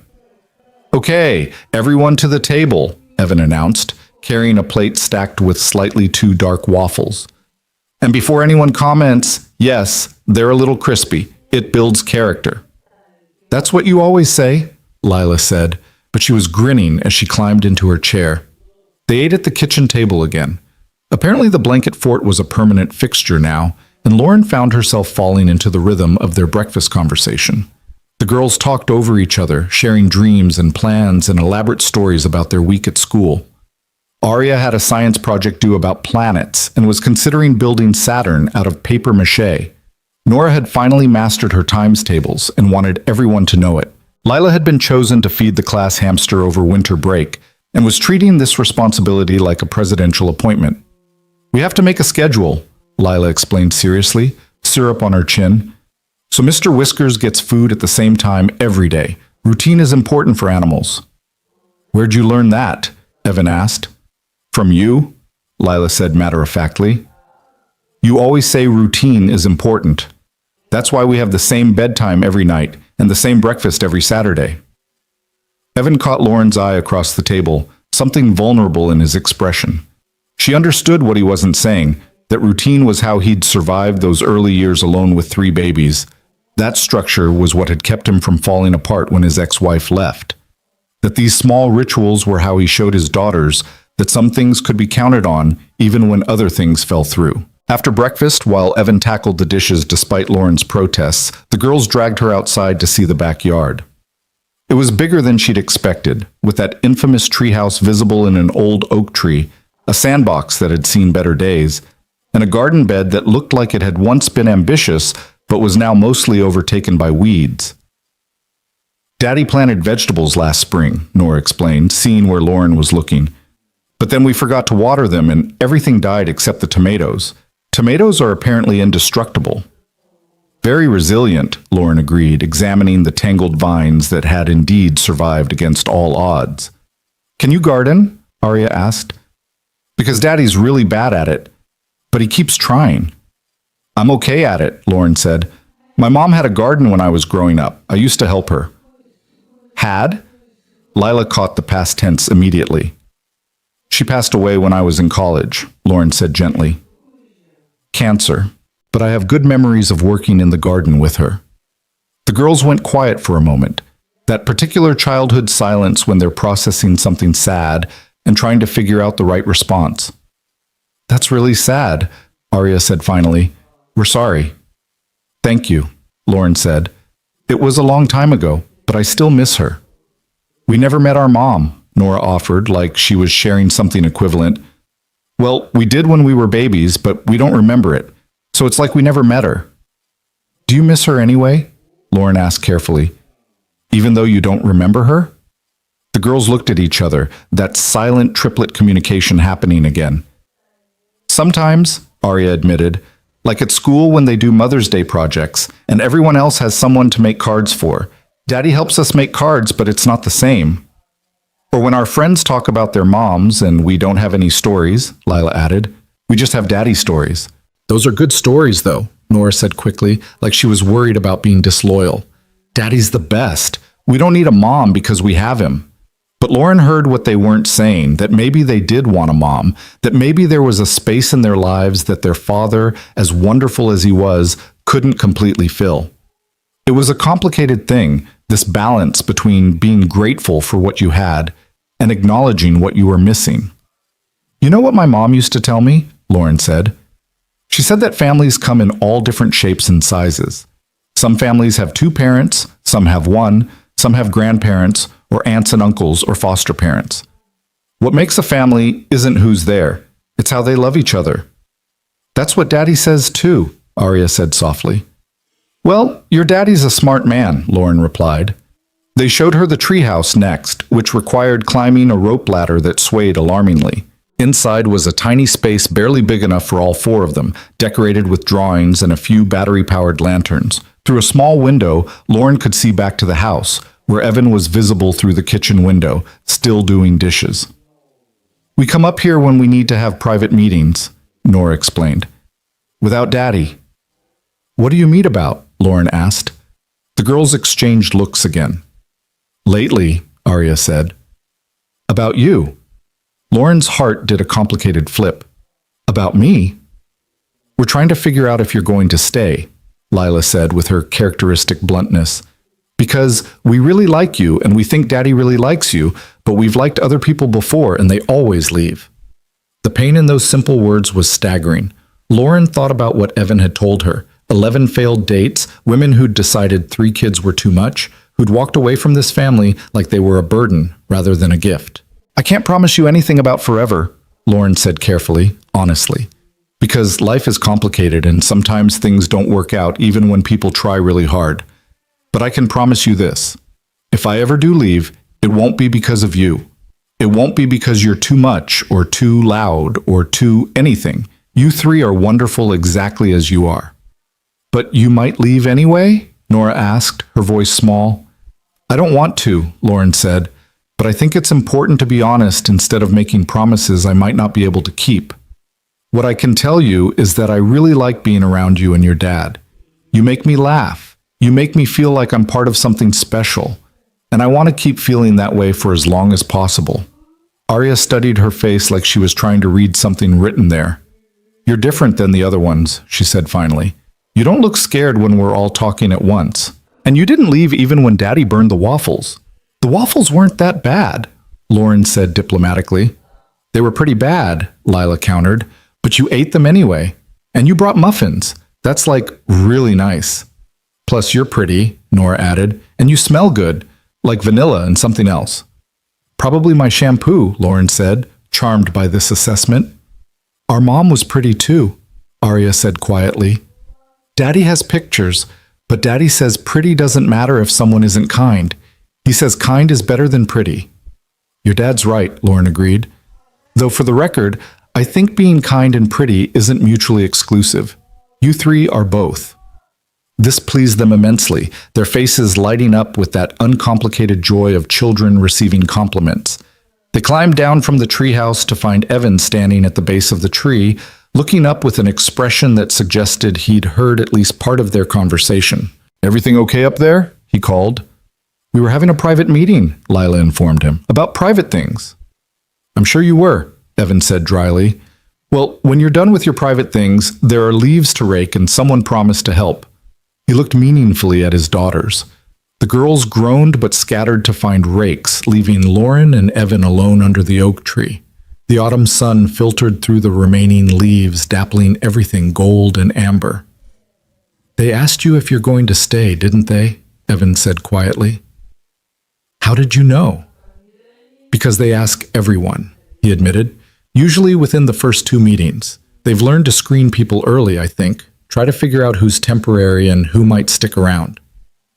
That's heartbreaking, Lauren said. It is, Evan agreed, but I also understand it. They're protecting themselves, and protecting me in their own way. He paused, then asked carefully, What did you tell them? The truth, Lauren said. That I can't promise forever, but I'm not planning to leave. That if I do, it won't be because of them. Evan's jaw tightened. That's more honesty than most people give them. Thank you for that. They deserve honesty, Lauren said simply. They spent the next hour raking leaves, which devolved into the girls jumping in the piles, which led to Evan mock chasing them around the yard, which ended with everyone slightly sweaty and covered in leaf debris. Lauren found herself laughing so hard her sides hurt, watching this grown man play monster with his daughters, roaring dramatically while they shrieked and scattered. You're really good with them, she told him later, when they'd collapsed on the porch steps with glasses of lemonade while the girls drew hopscotch squares on the driveway with chalk. I don't know about that, Evan said. I feel like I'm making it up as I go most of the time. There's no manual for single parenting triplets. You should write one, Lauren suggested. Chapter 1. Burn breakfast, build character. He laughed, that wonderful unguarded sound that made her chest feel warm. Chapter 2. When in doubt, let them build a blanket fort. It buys you at least 2 hours of peace. Chapter 3? Lauren prompted. Evan looked at her, his expression softening. Ask for help when you need it, and let people in, even when it's scary. The weight behind those words settled between them. Lauren understood he wasn't just talking about parenting advice anymore. Is it scary? She asked quietly. Letting me in? Terrifying, Evan admitted. Because the girls are already attached to you, I can see it. And if this doesn't work out, I'm not the only one who gets hurt. I know, Lauren said. I'm scared too. I'm scared I'll disappoint them. I'm scared I'll disappoint you. I'm scared I'll mess this up somehow because I've never done this before. The instant family thing. I don't know how to be what you need. Evan set down his lemonade and turned to face her fully. Can I tell you what I need? What we need. Lauren nodded, her throat tight. We need someone who shows up, Evan said simply. Someone who doesn't run when things get messy. Someone who can love 3 chaotic 7-year-olds and burn waffles and raking leaves that we'll just have to rake again next week. That's it. That's the whole list. That seems manageable, Lauren said, trying for lightness but hearing the emotion in her own voice. Good, Evan said. Because you're already doing it. You're already here. He reached for her hand, threading his fingers through hers, and they sat like that on the porch steps while the afternoon sun slanted across the yard and the girls' laughter echoed off the houses around them. Lauren felt something loosen in her chest, some final piece of armor she'd been wearing for 3 years, some protection she was finally willing to set aside. This was what healing looked like, she realized. Not dramatic or sudden, but gradual. Quiet moments on porch steps, burned waffles and honest conversations. Children who asked hard questions and adults who tried to answer them truthfully. It was imperfect and uncertain and absolutely terrifying, and it was exactly what she wanted. The following weeks fell into a pattern that felt both new and comfortable. Lauren started coming over more regularly. Wednesday dinners became standing dates. Saturday mornings expanded to include most of Saturday. She met Mrs. Patterson, the babysitter, who looked enormously relieved that Evan had finally found someone who seemed likely to stick around. She helped with homework and learned that each girl had different learning styles. Arya needed quiet and space to think, Nora needed to talk things through, and Lila needed to physically move while she worked. She was there when Arya's science project exploded all over the kitchen, literally exploded, with paper mache and paint everywhere. She helped clean up while Evan tried not to laugh, and Arya cried tears of frustration. Together they rebuilt Saturn better than before, and Lauren learned that sometimes the disasters led to the best results. She was there when Nora lost her first tooth at dinner, blood everywhere, and excitement even more abundant. She helped the tooth fairy remember to actually show up, something Evan had forgotten twice before, leading to elaborate explanations about the tooth fairy's busy schedule. She was there when Lila got sick, just a cold, but the kind that made small children miserable and clingy. She sat with the girl on the couch, watching endless episodes of nature documentaries while Lila dozed against her shoulder and felt something fierce and protective bloom in her chest. But it wasn't all sweetness and light. There were hard moments too. There was the night Lauren came over for dinner and found Arya angry at her in a way that seemed to come from nowhere. The girl barely spoke, answered questions with single words, and eventually burst out with, "You can't just come in here and act like you're our mom. You're not our mom." The words landed like a slap. Lauren felt Evan tense beside her, ready to intervene, but she held up a hand to stop him. "You're absolutely right," Lauren said calmly, even though her heart was racing. "I'm not your mom. I'm not trying to be your mom. I'm Lauren. And I care about you and your sisters and your dad. But I know I can't replace someone, even someone you never knew." Arya had stared at her, tears streaming down her face, and finally whispered, "What if we forget we're supposed to miss her?" The question broke Lauren's heart. She knelt down to be at Arya's eye level and said gently, "You can miss the idea of her and still let other people into your life. Those things don't cancel each other out. Love doesn't work like that. There's always room for more." It didn't fix everything immediately. Arya was withdrawn for the rest of that evening, and Lauren went home feeling shaken, wondering if she'd said the wrong thing. But Evan texted her later, "She's okay. You're okay. These moments happen. Thank you for not making it about you." And the next time Lauren came over, Arya gave her a drawing she'd made. A family of stick figures under a rainbow. 4 figures, not 3. Lauren was included. There was also the afternoon at the grocery store. Lauren had offered to take the girls shopping while Evan worked on a deadline. It should have been simple. It was decidedly not. Nora wanted the sugary cereal that Evan never bought. Lila decided she was suddenly allergic to everything they usually ate, despite having no allergies. Arya got overwhelmed by the crowds and started crying in the frozen food aisle.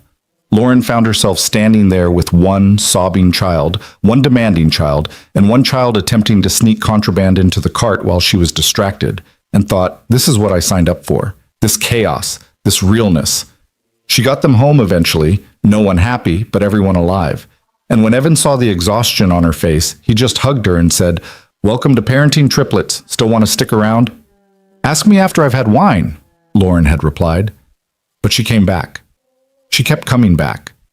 Through the good days and the hard days, through the moments that felt like maybe this could work, and the moments that felt impossible. She came back because somewhere along the way, these 4 people had become essential to her.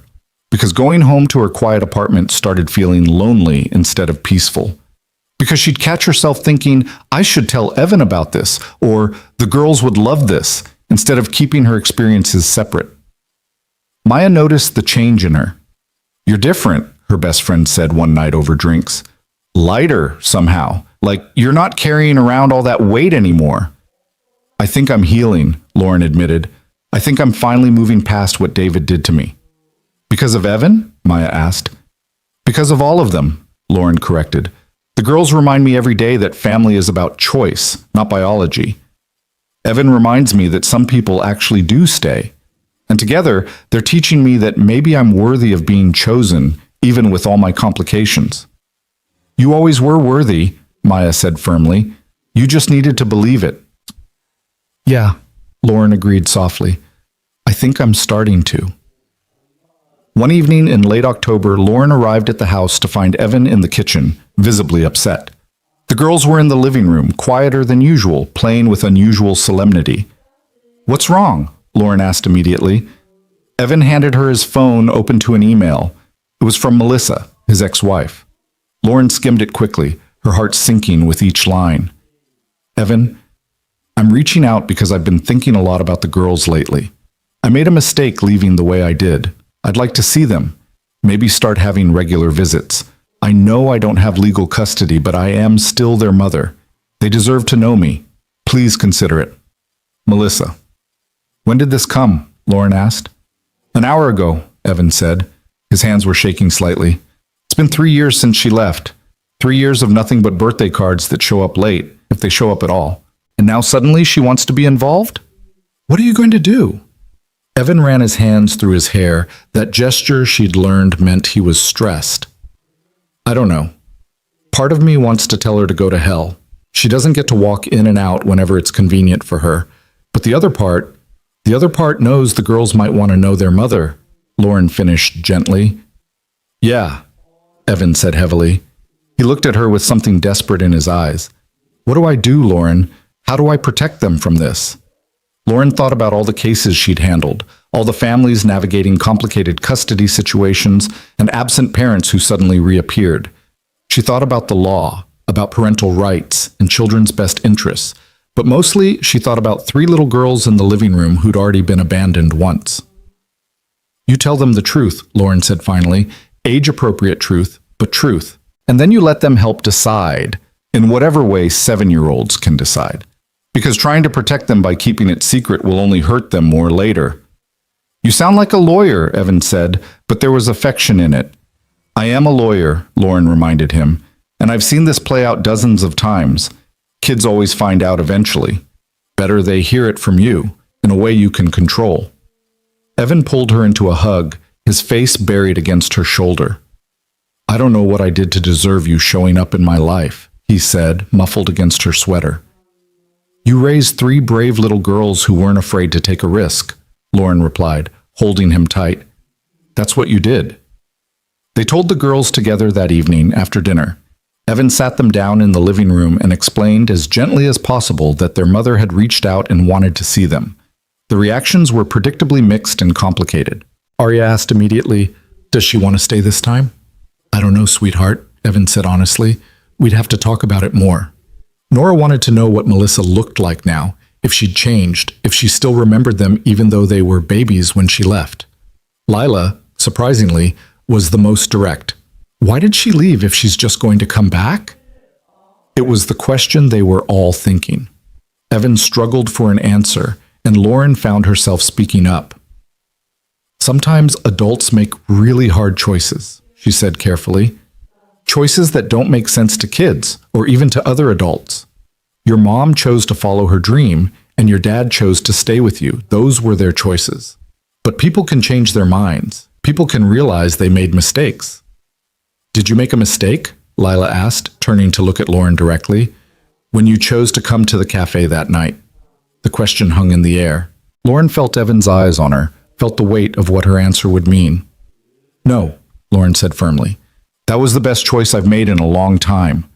Arya started crying then, not loud, just silent tears running down her cheeks. "What if she takes us away from Daddy? What if she decides she wants us back?" "That's not going to happen," Evan said immediately, pulling her into his lap. "I have full custody. Nobody's taking you anywhere. This would just be visits, if we decide to do them at all, and we'll decide together, all of us." "Even Lauren?" Nora asked. "Does Lauren get to help decide?" Evan looked at Lauren, a question in his eyes.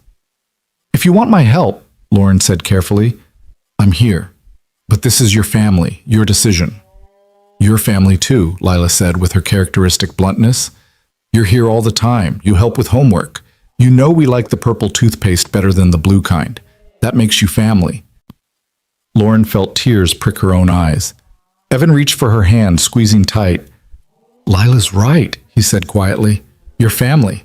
So yes, you get a say in this."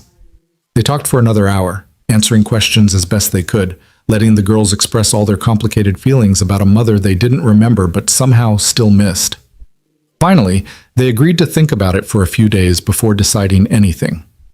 That night, after the girls were asleep, Evan and Lauren sat on the back porch wrapped in a blanket against the October chill. The neighborhood was quiet, houses lit with the warm glow of evening, the smell of wood smoke drifting from someone's fireplace. "I'm scared," Evan admitted. "Scared she'll hurt them, scared she'll disappoint them, scared they'll love her and choose her over me." "That last one's not possible," Lauren said gently. "You're their father. You're the one who stayed, who showed up every single day. That's not something that can be replaced." "But what if she offers them something I can't?" Evan asked. "A mother, that thing they don't have." Lauren turned to look at him in the darkness. "They might not have a traditional mother, but they have you. They have Mrs. Patterson. They have teachers and friends and a whole community of people who love them." She paused, then added quietly, "And they have me, for whatever that's worth." Evan's hand found hers under the blanket. "That's worth everything," he said. "You know that, right? You showing up, staying, being part of this? It's worth everything." "I love them," Lauren heard herself say, the words emerging before she'd consciously decided to speak them. "I love your daughters. I didn't plan to, didn't expect to, but somewhere along the way between burned waffles and blanket forts and grocery store meltdowns, I fell in love with them." Evan went very still. "Lauren, and I love you too," she continued, feeling like she was jumping off a cliff but unable to stop. "I love the way you parent, the way you show up, the way you're terrified of making mistakes but keep trying anyway. I love that you read 3 bedtime stories instead of 1, and that you learn to braid hair from YouTube, and that you cry at sad movies. I love all of it." For a long moment, Evan didn't respond. Lauren's heart hammered against her ribs, wondering if she'd miscalculated, if it was too soon, if she'd just ruined everything by being too honest. Then Evan pulled her close, so close she could feel his heartbeat against her cheek, and whispered into her hair, "I love you too. God, Lauren, I've been in love with you since you stayed that night at the cafe, since you listened to my daughters and saw past the chaos and decided we were worth taking a chance on." They sat like that for a long time, holding each other, letting the words settle. It wasn't a fairy tale moment. It was better. It was real. It was choosing each other with full knowledge of all the complications and difficulties that came with that choice. "What are we going to do about Melissa?" Lauren finally asked. "We're going to handle it," Evan said firmly. "Together, as a family, because that's what we are now, isn't it?" "Yeah," Lauren said softly, feeling something click into place in her chest. Some piece that had been missing for so long finally finding its home. "Yeah, I think we are." The decision about Melissa took 3 weeks to make. 3 weeks that felt simultaneously too long and not long enough. Lauren watched as Evan struggled with it, saw him lose sleep over it, witnessed him draft and delete dozens of responses to that email. The girls asked questions sporadically, usually at bedtime when big thoughts seemed to surface most easily.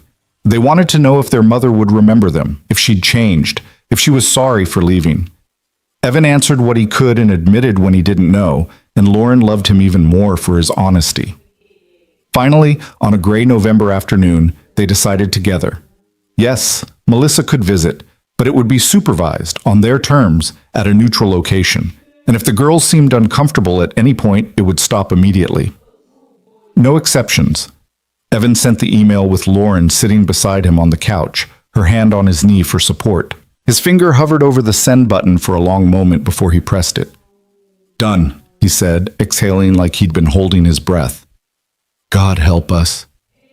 "You're doing the right thing," Lauren said, even though she wasn't entirely sure that was true, but the girls deserved the chance to know their mother, even if that mother had made terrible choices. Everyone deserved a chance at redemption, didn't they? Melissa's response came within hours, effusive with gratitude and promises. They set a date for 2 weeks out, December 1st, at a family-friendly restaurant near the park. Neutral territory, witnesses around, easy escape routes if needed. Lauren helped Evan plan it like they were preparing for battle, which in some ways they were. But in the meantime, life continued. And life with the Grant family, Lauren was learning, never paused for anything. There was Thanksgiving, which Lauren spent entirely with them. She'd expected to feel like an intruder on their family traditions, but instead found herself seamlessly incorporated into everything. She helped the girls make place cards with elaborate drawings for each person. She assisted Evan with a turkey that he swore he knew how to cook, but clearly didn't, consulting YouTube videos frantically while Lauren pretended not to notice the minor kitchen disasters happening around them. She sat at their table and felt the warmth of being chosen, of being wanted, of being home. "What are you thankful for?" had been the question around the table, each person sharing. The girls went first. Aria was thankful for her new telescope that Evan had somehow scripted and saved for. Nora was thankful for her teacher who let her talk as much as she wanted during show and tell. Lila was thankful for Mr. Whiskers, the class hamster, who she'd successfully kept alive for 3 days so far. When it was Lauren's turn, she looked around the table at these 4 people who'd somehow become her entire world in just a few months and said simply, "I'm thankful that 3 brave girls decided to crash my blind date and that their father was brave enough to show up anyway." Evan's eyes went suspiciously bright. His own answer, when it came, was directed at Lauren. "I'm thankful for second chances and people who stay." The girls made gagging noises at the mushiness of it all, but they were grinning. December arrived with the first real cold snap of the season. Lauren found herself spending more nights at the Grant house than at her own apartment, her toothbrush taking up residence in the bathroom, her clothes gradually migrating into Evan's closet. They didn't talk about what it meant, this slow merging of lives. It just happened naturally, inevitably, like water finding its level. She was there the night Lila had a nightmare about the upcoming visit with Melissa. Lauren heard the crying first.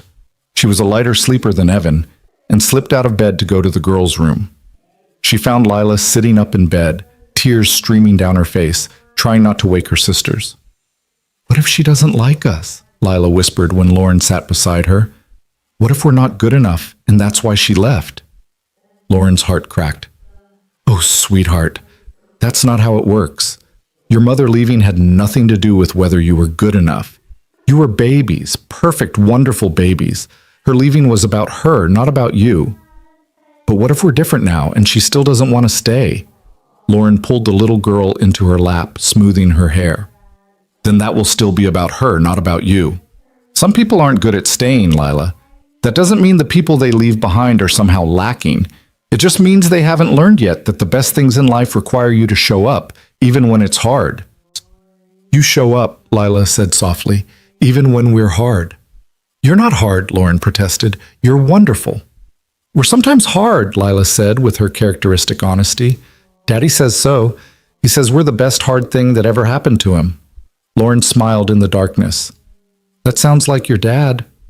She stayed with Lila until the girl fell back asleep, then returned to find Evan awake, sitting up in bed. You're good with them, he said as she climbed back under the covers. They make it easy, Lauren replied. No, they don't, Evan said. They're complicated and emotional, and they've got trauma they don't even fully understand yet. But you show up anyway. You don't flinch when things get hard. I'm learning not to run, Lauren admitted. It's not always easy. Sometimes I still get scared that I'm going to mess this up, that I'm not enough for what you all need. Evan pulled her close, her back against his chest, his arms wrapped around her. You know what you told Lila? About how Melissa leaving wasn't about them?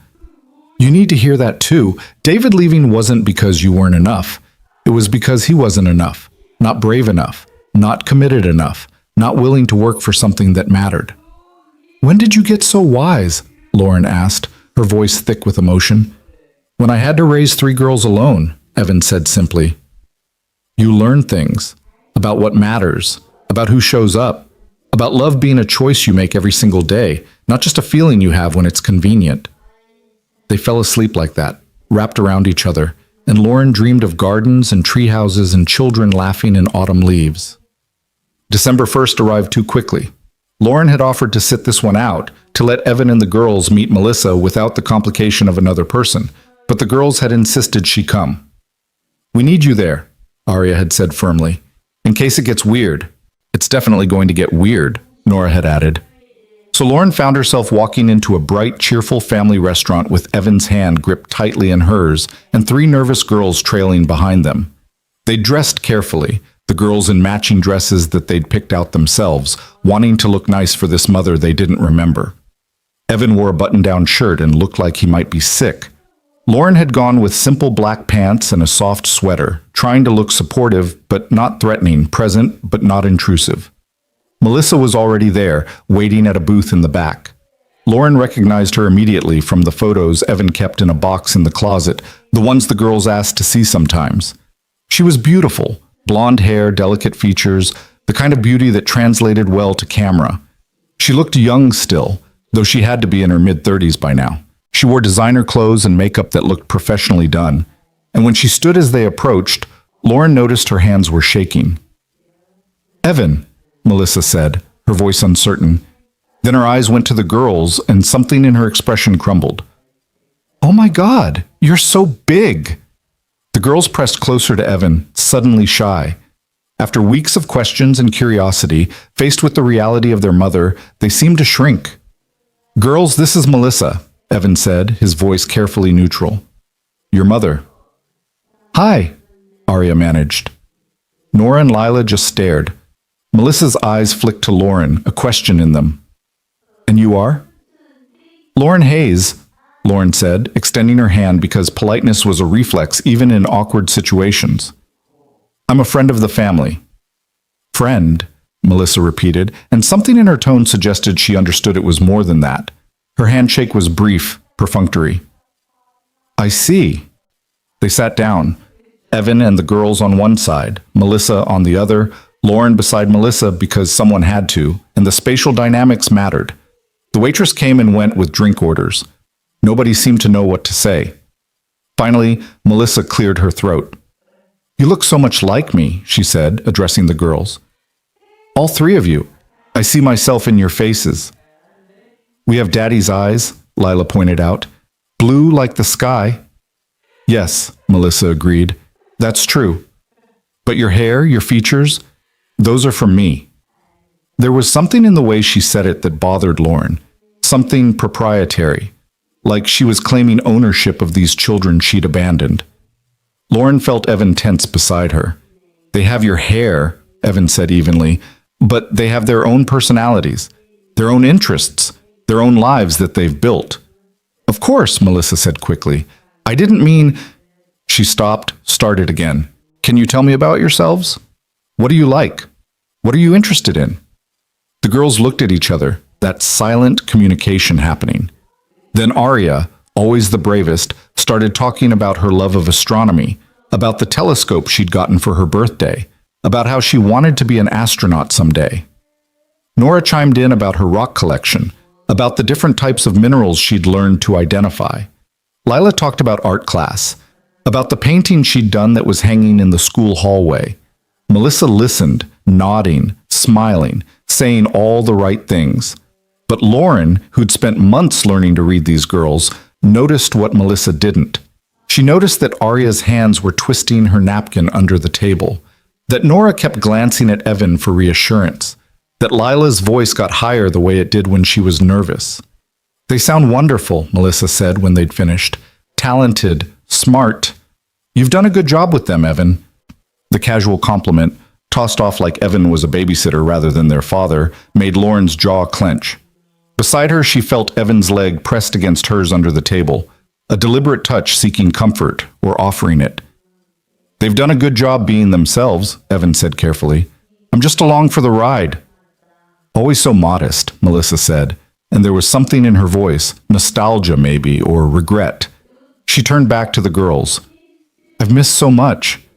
I wish I could go back and do things differently. Why did you leave? Nora asked suddenly, her voice small but determined. If you wish you did things differently, why did you leave in the first place? The question hung there, heavy and unavoidable. Melissa's perfect makeup couldn't hide the way her face went pale. I was young, she said finally, and scared. I had dreams that I thought I'd lose if I stayed. Acting was everything to me, and I couldn't see how to be a mother and still chase that dream. So you chose acting, Arya said flatly. I did, Melissa admitted, and I'm not going to lie and say it was the right choice. I made a mistake. I know that now. What changed? Lauren heard herself ask. All eyes turned to her, and she felt like maybe she should have stayed quiet, but the question was out now. Melissa looked at her, and for the first time, Lauren saw something genuine in her expression, pain maybe, or loss. Life didn't turn out how I expected, Melissa said quietly. The career didn't happen the way I thought it would. I had a few small roles, nothing major, and somewhere along the way, I realized I'd given up the most important roles I'd ever have, being their mother, for parts I didn't even get. That's sad, Lila said with her blunt honesty, but it's also your fault. Lila, Evan said warningly, but Melissa held up a hand. She's right, Melissa said. It is my fault.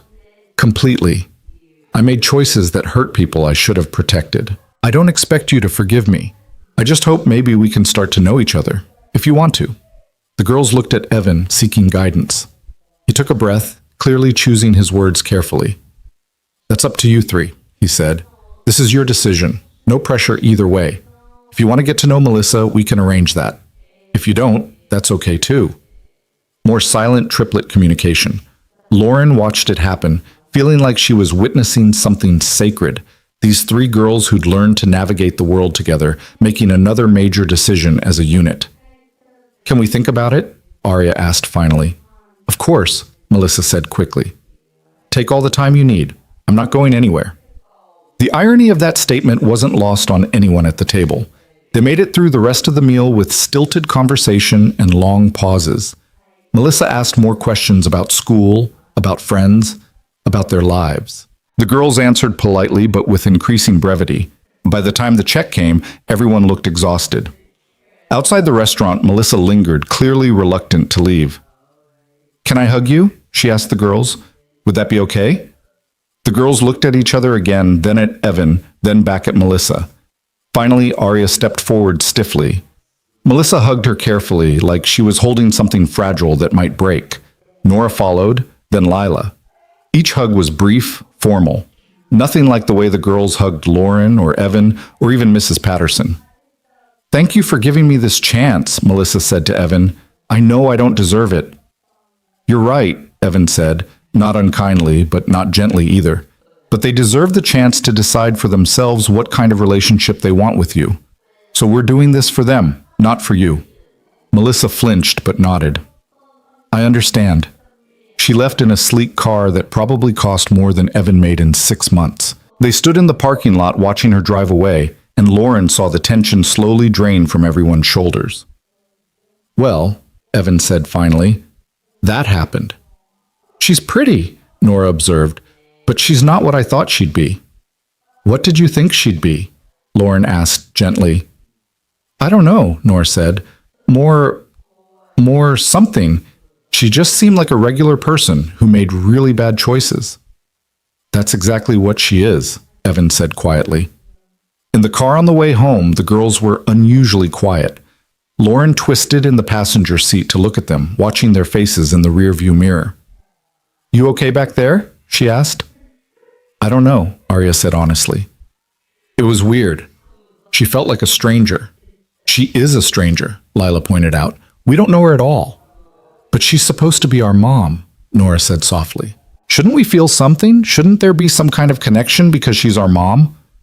Evan pulled the car over into a parking lot, put it in park, and turned around to face his daughters. Listen to me, he said intensely. Biology doesn't automatically create connection. Love creates connection. Showing up creates connection. Time and care and attention create connection. Melissa is your biological mother, and that means something, but it doesn't automatically mean you have to feel connected to her. That's something you build over time, and only if you want to. Do you want us to build it? Arya asked. Do you want us to have a relationship with her? Evan was quiet for a moment, clearly wrestling with his answer. What I want, he said finally, is for you three to have every opportunity to be happy and loved and secure. If having a relationship with Melissa contributes to that, then yes, I want you to have it. But if it doesn't, if it makes you unhappy or confused or hurts you in any way, then no. I want you protected more than I want anything else. What about you? Lila asked. Will it hurt you if we love her? Oh, baby, Evan said, his voice breaking slightly. You can't hurt me by loving someone. Love doesn't work like that. There's not a limited amount. You loving her, if you choose to, doesn't mean you love me less. Hearts don't have a maximum capacity. Lauren felt tears sliding down her cheeks, watching this man she loved navigate this impossible situation with such grace and honesty. What about Lauren? Nora asked, and suddenly all eyes were on her. Where does she fit? Where do you want her to fit? Evan asked carefully. The girls looked at each other again, then at Lauren. Can you be like a bonus mom? Lila asked. Like, we have a biological mom who we maybe want to know a little bit, but we also have Lauren who's here all the time and knows we like purple toothpaste and helps with homework and doesn't feel like a stranger. Lauren's breath caught. If that's what you want, she managed, I would be honored to be your bonus mom. Not bonus, Arya corrected. Just mom, regular mom, the kind who stays. And there it was, the thing they'd all been dancing around for months, suddenly spoken aloud by a 7-year-old girl who understood more about love and family than most adults ever would. Evan reached across the console and grabbed Lauren's hand. Is that okay? He asked her quietly. I know we haven't talked about this, about what we are exactly, but if the girls are asking, yes, Lauren said immediately. Yes, it's okay. It's more than okay. They drove home in a different kind of quiet, not uncomfortable now, but contemplative. The girls seemed lighter somehow, like naming the thing they'd all been feeling had released some pressure. That night, after the girls were asleep, Evan and Lauren sat in the kitchen with mugs of tea neither of them was drinking. That was intense, Lauren said finally. I'm sorry, Evan said immediately. They shouldn't have put you on the spot like that. We should have talked about it first, privately, before they asked. Evan? Lauren interrupted. Stop apologizing. I meant what I said. I'm honored. I love those girls like they're my own. But they're not, Evan said carefully. They're not your biological children. You can't have... He stopped, clearly realizing what he was about to say. I can't have biological children, Lauren finished for him. You can say it. It's a fact, not a shameful secret. I just meant you could still have that, if you wanted. If this doesn't work out with us, you could find someone and adopt, or do IVF, or I could have this, Lauren said firmly. I could have 3 beautiful girls who chose me, who want me to be their mom, not their bonus mom, or their dad's girlfriend, or their temporary caretaker, their mom. Are you sure? Evan asked, and there was something vulnerable in his expression. Because once you say yes to this, once you become their mom in their minds, you can't take it back. They've already lost one mother. If you leave, I'm not leaving, Lauren said with more certainty than she'd felt about anything in years. Evan, I'm not going anywhere. I love you. I love them. This is my family now. Evan's eyes were bright with unshed tears. Say that again. Which part? The family part. Lauren stood up, moved around the table, and pulled him to his feet. She took his face in her hands and said clearly, You are my family. Those 3 girls sleeping upstairs are my family. This chaotic, imperfect, beautiful life we're building together is my family, and I choose it. I choose all of you. Evan kissed her then, desperate and grateful and full of promise. When they pulled apart, he rested his forehead against hers and whispered, Marry me. Lauren's breath stopped. What? Marry me, Evan repeated, pulling back to look her in the eyes. I don't have a ring. I haven't planned anything. This is possibly the worst proposal in the history of proposals. But I love you, and you love us, and life is short and unpredictable, and I don't want to waste any more time. So marry me. Be their mom officially. Be my wife. Say yes. Lauren thought about the Lauren from 6 months ago, sitting alone in that cafe, convinced she was destined to be alone because she couldn't give someone the traditional family they wanted. She thought about walls she'd built and how completely they'd been demolished by 3 little girls and their brave, broken, beautiful father. She thought about love being a choice, not a feeling, about families being built, not born, about healing happening in the most unexpected ways. Yes, she said, laughing and crying at the same time. Yes, I'll marry you, all of you. Evan picked her up and spun her around the kitchen, both of them laughing like teenagers. When he set her down, they were both grinning like idiots. We should tell the girls, Evan said. Now? It's almost midnight. They'll kill us if we wait until morning, Evan pointed out.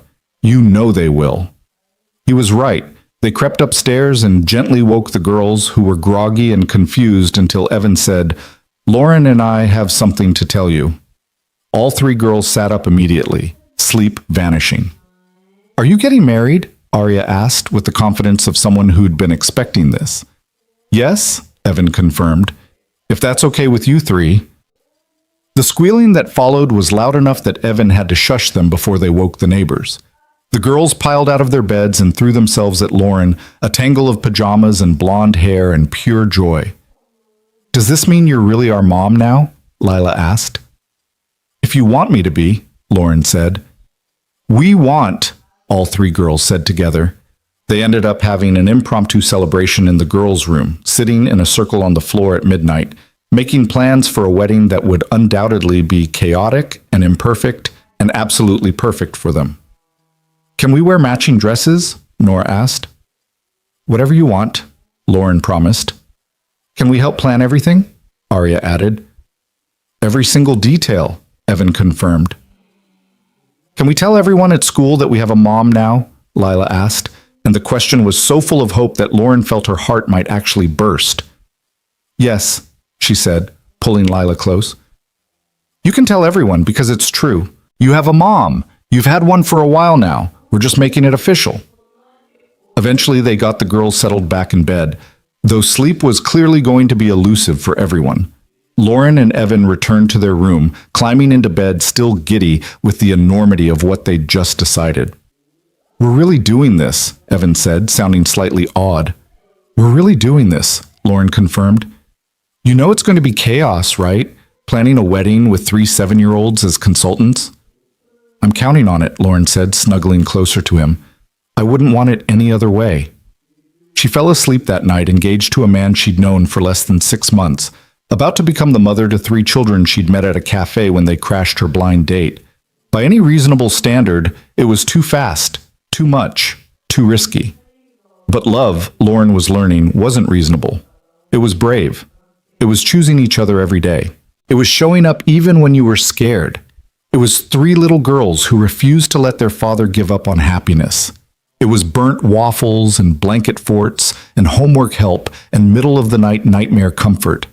It was family in all its messy, imperfect, absolutely beautiful glory. And Lauren Hayes, who thought her chance at family had been taken away by a medical diagnosis and a coward who couldn't see past biology, had found something better. She'd found a family that chose her, that wanted her, that needed her just as much as she needed them. She'd found home. Morning came too early and not early enough. Lauren woke to find the bed beside her empty and voices drifting up from downstairs, excited, conspiratorial whispers punctuated by giggles. She smiled into her pillow, knowing exactly what was happening. The girls were planning, probably dragging their father into whatever elaborate scheme 7-year-olds could devise for a wedding. When she made her way downstairs in one of Evan's old college sweatshirts, she found organized chaos in the kitchen. The table was covered in construction paper, markers, glitter, so much glitter, and what appeared to be the beginnings of invitation designs. Evan stood at the stove making pancakes, looking exhausted and happier than she'd ever seen him. "We're making invitations," Lila announced before Lauren had even fully entered the room. "Look, this one has sparkles and a rainbow and a unicorn because every wedding needs a unicorn." "Obviously," Lauren agreed, examining the masterpiece that was 90% glitter and 10% paper. "Daddy said we have to actually plan the wedding before we make invitations," Arya said, her tone suggesting this was a minor technicality she was willing to overlook. "But we wanted to start with the fun part first." "When is the wedding?" Nora asked, looking up at Lauren with those bright blue eyes. "Can it be soon? Like next week?" "Maybe not next week," Evan said from the stove. "These things take time to plan." "How much time?" Lila pressed. Lauren caught Evan's eye across the room. They hadn't actually discussed this detail in the giddy rush of midnight proposals and impromptu celebrations. She saw the question in his expression. How long did she need?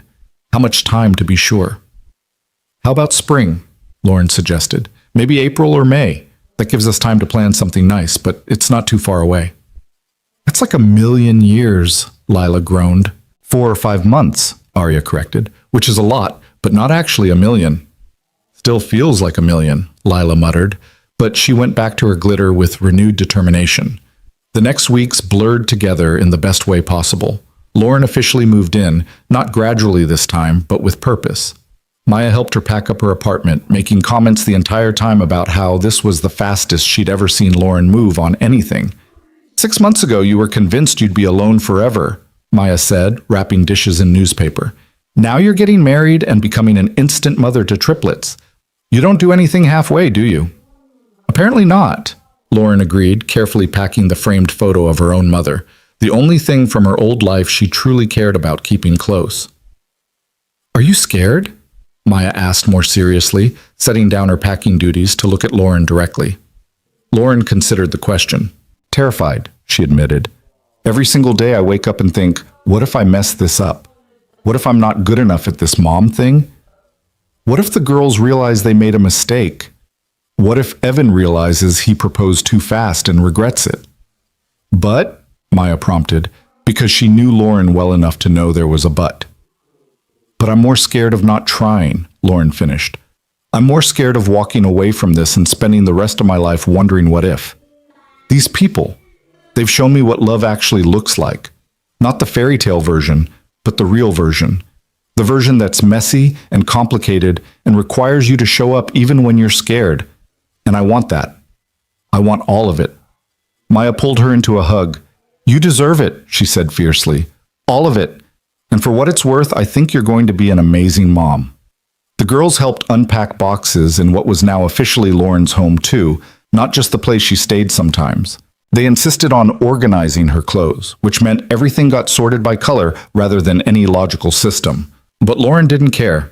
She cared that Nora carefully hung up each item, that Arya folded sweaters with intense concentration, that Lila provided running commentary on which outfits were her favorites. "This one makes you look like a princess," Lila announced, holding up a dress Lauren had worn to a wedding years ago. "Save that one for your wedding," Nora suggested excitedly. "I think I might want something new," Lauren said gently. Something we pick out together. Would you three want to help me find a wedding dress? The squealing that followed confirmed this was the right answer. But wedding planning had to share space with regular life, and regular life with the Grant family was never simple. There was still the situation with Melissa, who'd been sending emails asking for more visits. The girls remained ambivalent, curious enough to say yes, but not enthusiastic, going through the motions of getting to know their biological mother without any real warmth. The second meeting happened at a children's museum, neutral territory with lots of distractions.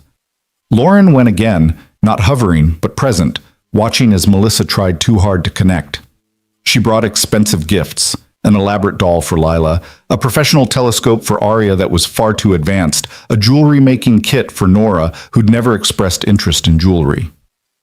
"Thank you," the girl said politely, but Lauren saw how they clutched the gifts awkwardly, unsure what to do with these offerings that felt more like attempts to buy affection than genuine expressions of understanding. Melissa spent the afternoon asking questions she should have already known the answers to if she'd been present. What were their favorite colors, their favorite foods, their friends' names?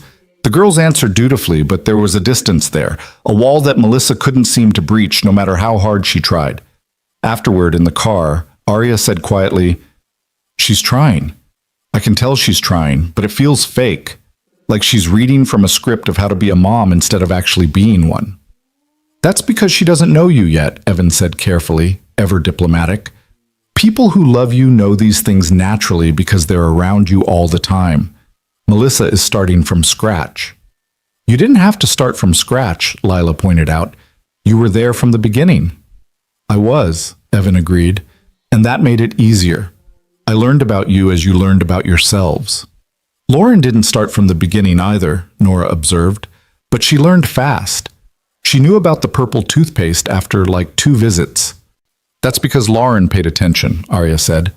"She asked questions and remembered the answers. Melissa asks questions but then asks the same ones next time, like she forgot." Lauren said nothing, letting the girls process their feelings without interference, but privately she agreed with their assessment. Melissa was performing motherhood rather than living it, and children could always tell the difference. The third visit was the last. Melissa suggested taking the girls to a movie, and the girls agreed mostly because they wanted to see the movie regardless of who took them. But halfway through, Lila got scared. It was more intense than the preview suggested, and started crying. Melissa looked panicked, frozen, clearly unsure what to do. Meanwhile, Arya and Nora immediately flanked their sister, comforting her with the practiced ease of children who'd been each other's support system their entire lives. After the movie, standing in the lobby, Melissa tried to apologize. "I didn't know it would be scary. The reviews said it was family-friendly." "It's okay," Lila said, but she was holding Evan's hand tightly, clearly ready to go home. "Maybe next time we could do something quieter," Melissa suggested. "Something where we can talk more." The girls looked at each other, then at Evan, then back at Melissa. Arya, always the spokesperson, took a breath. "We don't think there should be a next time," she said, her voice steady despite the difficulty of what she was saying. "We appreciate that you want to know us, but it feels wrong, like we're supposed to feel something we don't feel. You're nice, but you're not our mom. Lauren is our mom." Melissa's face went pale. "I understand I haven't been there. I understand I made terrible mistakes, but I'm trying now. Doesn't that count for something?" "It counts for something," Nora said carefully. "It counts that you're trying. But trying now doesn't erase not trying before.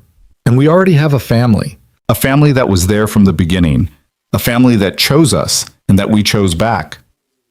"I'm your mother," Melissa said, and there was desperation in her voice now. "Biologically, I'm your mother. That has to mean something." "It means you gave birth to us," Lila said with her unflinching honesty. "Thank you for that. But being a mom is different than being a mother, and we already have a mom." Melissa looked at Evan, something pleading in her expression. "You can't let them do this. They're children. They don't understand what they're giving up." "They understand perfectly," Evan said quietly. "And this is their choice. I told you from the beginning we were doing this for them, not for you. If they don't want to continue, we don't continue." "This is her doing," Melissa said, turning to Lauren with sudden venom. You poisoned them against me. You wanted to replace me." "I didn't replace you," Lauren said calmly, though her heart was pounding. "You were already gone. I just showed up and stayed." Melissa looked like she might argue more, but something in the girl's unified front stopped her. They stood together, three identical expressions of polite but firm rejection, and even their biological mother could see there was no breaking through. "I'm sorry you feel this way," Melissa said finally, her voice cold now. "I hope someday you'll understand what you're turning down." "We understand perfectly," Arya repeated. "We're turning down someone who left and wants back in on her terms. We're choosing the people who were always there." Melissa left without saying goodbye. The girls watched her go with expressions that were more relieved than sad, and Lauren understood that sometimes closure looked like choosing who got to stay in your story. In the car afterward, nobody spoke for a long time. Then Lila said softly, "Are we bad people for not wanting to know her?" "No," Lauren and Evan said simultaneously. "You're not bad people," Lauren continued. "You're people who know what you need and what you don't. That's not cruel. That's healthy." "Will she be sad?" Nora asked. "Probably," Evan admitted. "But that's not your responsibility. You don't owe her a relationship just because she regrets her choices. You get to decide who gets to be close to you." "We choose you," Arya said, looking at Lauren. "We choose you to be our mom. Is that still okay?" "That's more than okay," Lauren said, her voice thick with emotion. "That's everything." They didn't hear from Melissa again. Lauren wondered sometimes if she'd gone back to California, back to chasing whatever dream she'd sacrificed her family for. But mostly she didn't think about it. She was too busy living the life they were building together. December rolled into January. Wedding plans kicked into high gear, complicated by the fact that three 7-year-olds had very strong opinions about every single detail. They wanted a rainbow cake, not rainbow frosting, but actual rainbow layers inside. They wanted flower girl dresses that matched each other, but were different from everyone else's. They wanted the ceremony to include a part where they got to say something too, because, as Lila pointed out, they were becoming a family together, not just Evan and Lauren. "What would you want to say?" Lauren asked one evening while they worked on wedding planning, spread out across the living room floor with magazines and fabric samples and approximately 7 different shades of pink that all looked identical to Lauren but were apparently vastly different to Nora. The girls thought about it seriously. "I want to say thank you for choosing us," Arya said finally, "because you could have run away like lots of people did, but you stayed. I want to say thank you for making Daddy happy," Nora added, "because he was sad before. Not all the time sad, but sometimes sad. And now he's not." I want to say thank you for knowing about the purple toothpaste," Lila said, making everyone laugh. "And for being patient when we're annoying, and for loving us even though we're a lot." "You're not too much," Lauren said firmly, pulling Lila into her lap. "You're exactly enough, all 3 of you." The wedding dress shopping trip was everything Lauren could have hoped for and slightly more chaotic. The girls had opinions, so many opinions, about what Lauren should wear. Too puffy, not puffy enough, wrong shade of white, right shade but wrong style. The saleswoman at the bridal shop looked overwhelmed within 15 minutes, but then Lauren tried on a dress, simple, elegant, with delicate lace on the sleeves, and when she stepped out of the dressing room, all 3 girls went quiet. "That's the one," Arya breathed. "You look like a princess," Nora agreed, "but like a real princess, not a cartoon one." "You look like you," Lila said simply, "but fancier." Lauren looked at herself in the mirror, flanked by 3 little girls in their regular clothes, and felt tears well up. This was her family, these girls who'd crashed her blind date and demanded she give their father a chance. This man who'd shown her what it meant to stay, to choose love every single day, even when it was hard. "This is the one," she agreed. Maya, who'd accompanied them on this expedition, wiped at her own eyes. "You're going to be a beautiful bride," she said.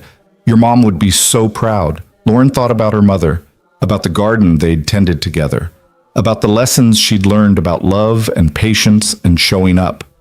She wished her mom could be here for this, could meet Evan and the girls, could see that her daughter had finally found her place. "I think she would be too," Lauren said softly. The girls found their own dresses, matching in style, but each in a different shade of their favorite colors. Arya chose deep purple, Nora picked blue, and Lila selected yellow. They looked beautiful and unique and perfectly themselves. February brought Valentine's Day, which the girls insisted on celebrating with homemade cards and slightly burned cookies they'd attempted to make themselves. Lauren came home from work to find the kitchen covered in flour and chocolate chips, 3 guilty-looking girls, and Evan attempting damage control. "We wanted to surprise you," Arya explained. "Mission accomplished," Lauren said, trying not to laugh at the state of the kitchen. The cookies were terrible, somehow both burned and underdone, but Lauren ate 3 of them and declared them the best cookies she'd ever had. Because that's what you did when you loved people. You appreciated their efforts even when the results were disasters. March arrived with rain and the first hints of spring. The wedding was scheduled for April 15th, Tax Day, which Evan joked was appropriate since love was both a calculated risk and potentially expensive. Lauren had officially taken on her role as the girl's mother in every way that mattered, except legally. That would come after the wedding, when they'd begin the adoption process. Her law firm had been supportive, adjusting her schedule so she could be there for school pickups and dance recitals, and the million small things that being a parent required. Some of her colleagues looked at her like she was crazy, taking on 3 kids at once, marrying someone she'd known for less than a year. But Lauren had learned to stop caring what other people thought. She knew what made sense for her life, for her heart. 2 weeks before the wedding, Evan's mother arrived from Florida, where she'd retired 5 years earlier. Margaret Grant was everything Lauren hoped she'd be. Warm, funny, capable of keeping up with her granddaughter's energy, and openly delighted that her son had found someone. "I was worried about him," Margaret confided to Lauren one afternoon while they worked on wedding favors. The girls were at school, and Evan was at work, leaving them with rare quiet time. After Melissa left, he shut down for a while. Oh, he functioned. He took care of the girls beautifully, but there was this light in him that went out. I hadn't seen it again until he called to tell me about you. "He's an amazing father," Lauren said. "He is," Margaret agreed, "but he's also a man who deserves to be loved, who deserves a partner. I'm glad he found you, or rather I'm glad my granddaughters orchestrated a blind date ambush that brought you together." Lauren laughed. "They're very determined when they want something." "They get that from their father," Margaret said, "and apparently from you too. My son tells me you're a family lawyer, that you fight for families in difficult situations." "I try," Lauren said. "I believe everyone deserves a family that chooses them, that fights for them. Biological or chosen, it doesn't matter. What matters is the commitment." Margaret reached over and squeezed Lauren's hand. "You're going to be a wonderful addition to this family, and for what it's worth, I think you already are." The night before the wedding, following tradition, Lauren stayed at Maya's apartment. The girls protested this separation. They'd gotten used to Lauren being there every night, but accepted it with the understanding that traditions were important even when they were inconvenient. "You'll see her tomorrow," Evan assured them as Lauren packed her overnight bag. "And then she'll be here forever." "Promise?" Lila asked Lauren directly. "Promise," Lauren said firmly. "Tomorrow I become your mom officially, and moms don't leave."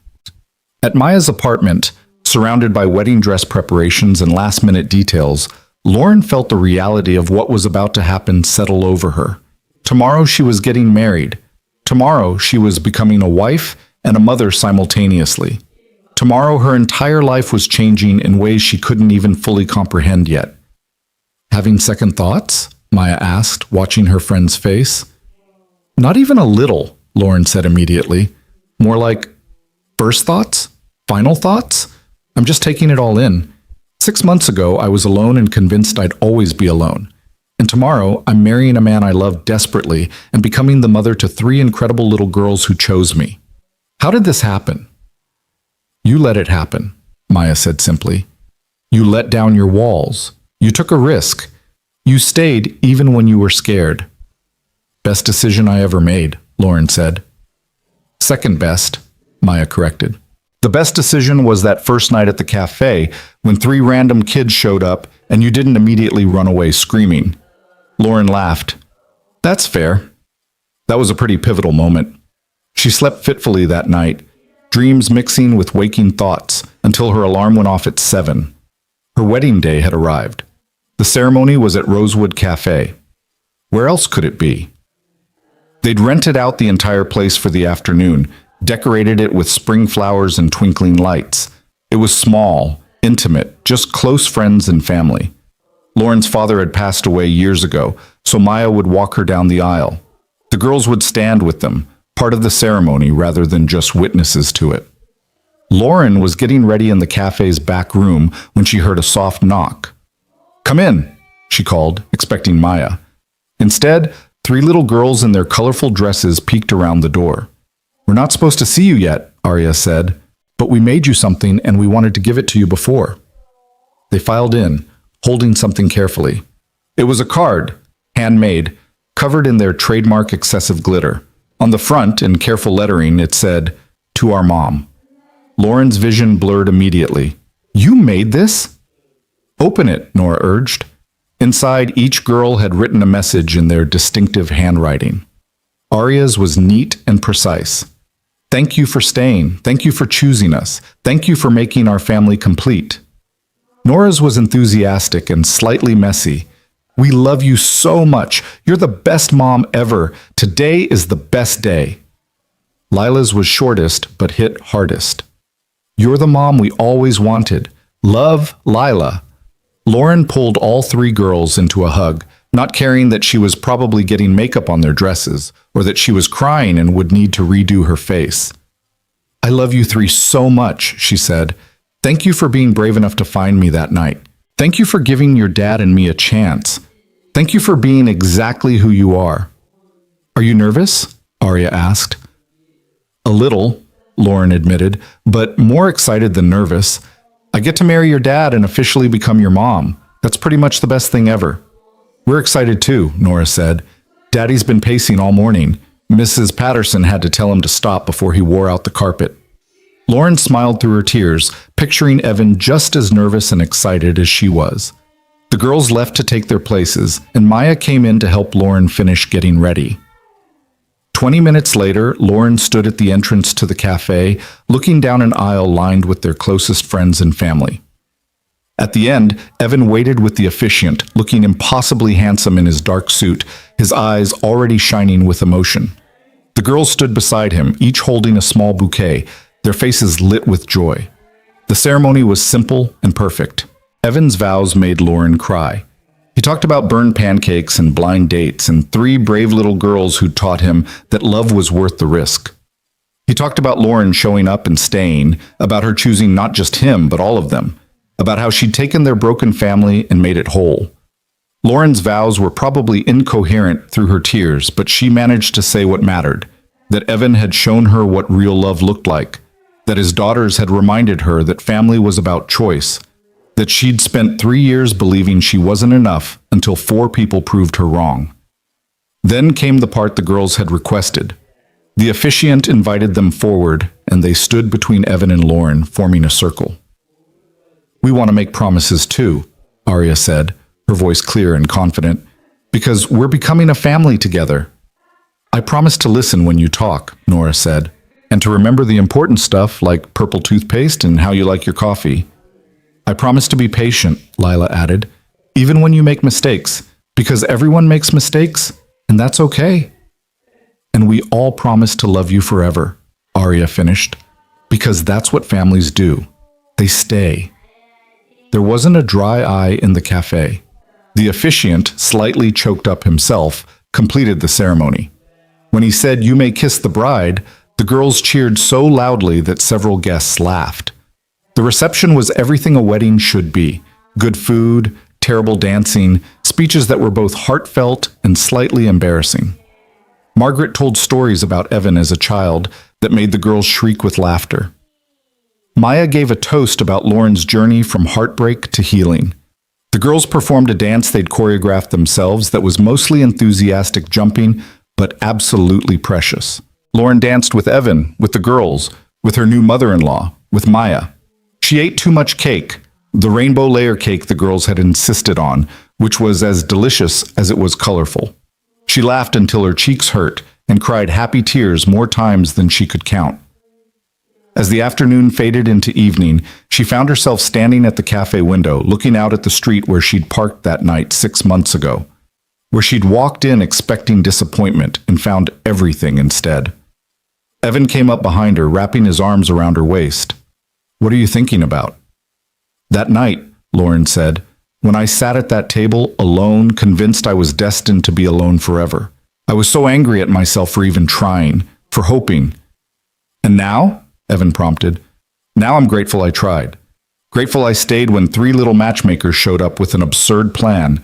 Grateful you ran through the rain to meet me. Grateful for every single moment that led us here." "Me too," Evan said softly, kissing her temple. "Best blind date ever." "Even though you were late?" Lauren teased. "Especially because I was late," Evan countered. "If I'd been on time, the girls wouldn't have had time to work their magic. Clearly, my terrible sense of timing was actually perfect timing." Lauren laughed, turning in his arms to face him. "I love you," she said. "You and your terrible timing and your 3 determined daughters and your burned pancakes and all of it." "I love you too," Evan replied. "Thank you for staying. Thank you for choosing us. Thank you for being exactly what we needed, even when we didn't know we needed it." The girls found them then, demanding that it was time for more dancing, that they couldn't waste a single moment of this perfect day. Lauren let herself be pulled onto the makeshift dance floor, laughing as the girls twirled her around with more enthusiasm than skill. This was her life now. This beautiful, chaotic, imperfect life full of people who'd chosen her and whom she'd chosen back. This family built not on biology, but on showing up, on staying, on choosing each other every single day. Later that night, after the wedding was over and the guests had gone home, they returned to the house as a legally bound family. The girls were exhausted but wired, talking a mile a minute about every detail of the day. Lauren helped them change into pajamas, listened to their excited recounting of who said what and who ate the most cake. "Best day ever," Lila declared as Lauren tucked her in. "Top 5, definitely," Arya agreed. "What are the other 4?" Lauren asked curiously. The girls thought about it. "The day we met you," Nora said immediately. "The day Daddy told us you were getting married," Arya added. "Christmas," Lila contributed, "because Christmas is always good." "And the day you officially became our mom," Nora finished. "Which is today. So really, today might be the best day twice."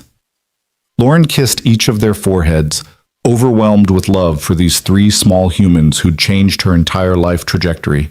"I'm honored to be your mom," she said. "Every single day, I'm honored." "We're honored you stayed," Arya said sleepily. "Lots of people didn't, but you did."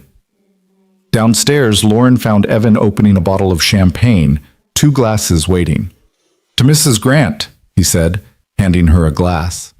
"To Mr. Grant," Lauren replied, "and to the 3 best matchmakers in the history of matchmaking."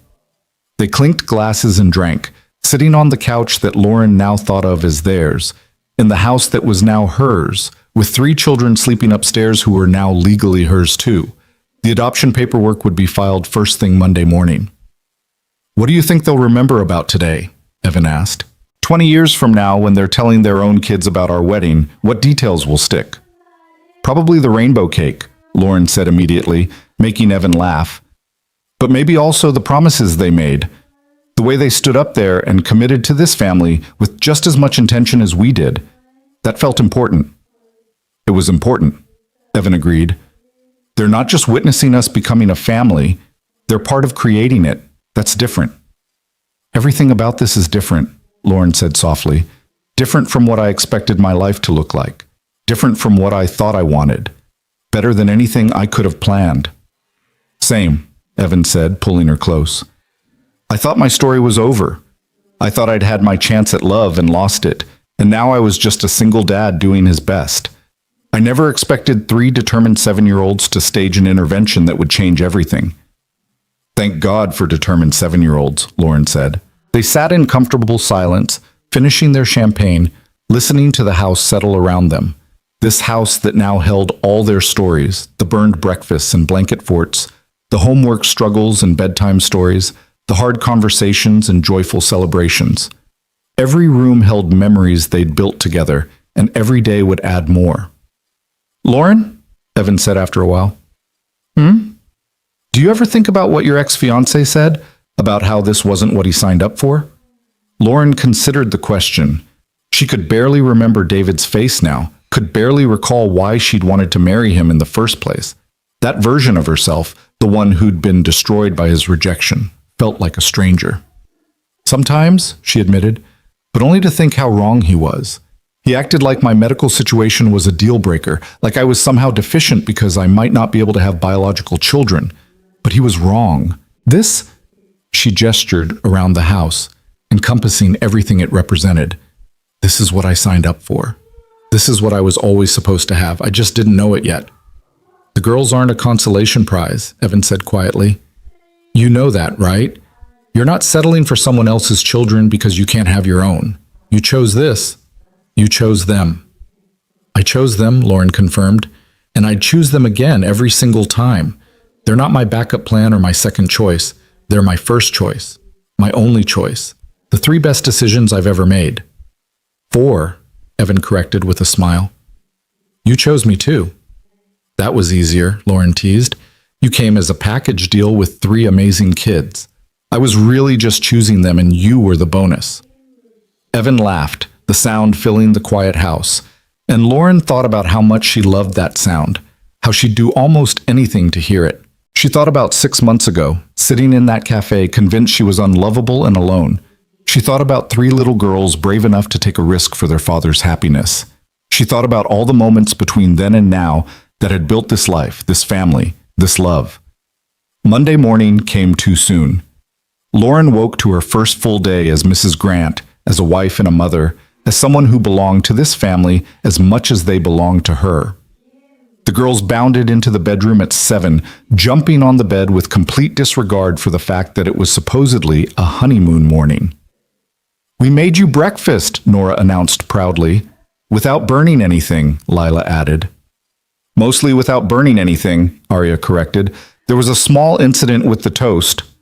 Evan groaned, clearly still half asleep. "Please tell me you didn't use the stove without supervision." "Mrs. Patterson supervised," Nora assured him. "She came over early because she said someone needed to make sure we didn't burn the house down on your first morning as married people." They ate breakfast in bed, slightly burned toast, scrambled eggs that were actually pretty good, and orange juice served in fancy glasses that were definitely not appropriate for children, but that the girls had insisted on using. It was chaotic and messy and perfect. Later that week, Lauren officially filed the adoption paperwork. The lawyer handling it was a colleague, someone who understood the significance of what Lauren was doing. The girls came to the appointment, solemn and excited in equal measure, understanding that this was another step in making their family official in every possible way. "How long does it take?" Arya asked as they left the office. "A few months probably," Lauren explained. "There are interviews and background checks and lots of paperwork, but at the end of it, you'll legally be my daughters. My name will be on your birth certificates along with your dad's." "Will we change our names?" Nora asked. "Will we be Lauren's daughters with Lauren's last name?" "Your last name stays Grant," Lauren assured them. "I'm a Grant now too, remember? We all match." "The Grant girls," Lila said, testing out the phrase. "I like it." The months that followed were filled with the normal chaos of family life. School projects and doctor's appointments, dance recitals and parent-teacher conferences, scraped knees and hurt feelings, victories and struggles. Lauren learned the specific way each girl liked to be comforted when upset. She learned that Arya needed space, but Nora needed to talk things through, that Lila needed physical affection and someone to just sit with her. She learned their school schedules and their friends' names and which foods they'd eat without complaint and which required negotiation. She was there when Arya won first place at the science fair with her meticulously researched project on black holes.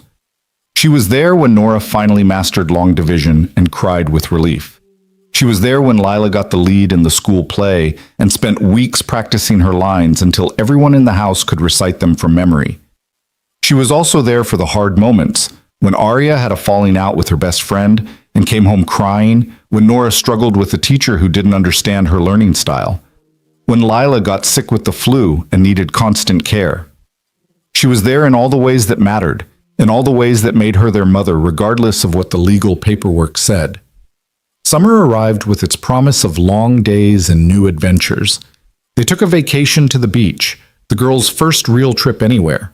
Lauren watched them discover the ocean with wonder, building sandcastles and collecting shells, laughing as waves knocked them over. She watched Evan teaching them to boogie board, patient and encouraging even when they got frustrated. She watched this family she'd somehow become part of and felt grateful for every single moment that had led here.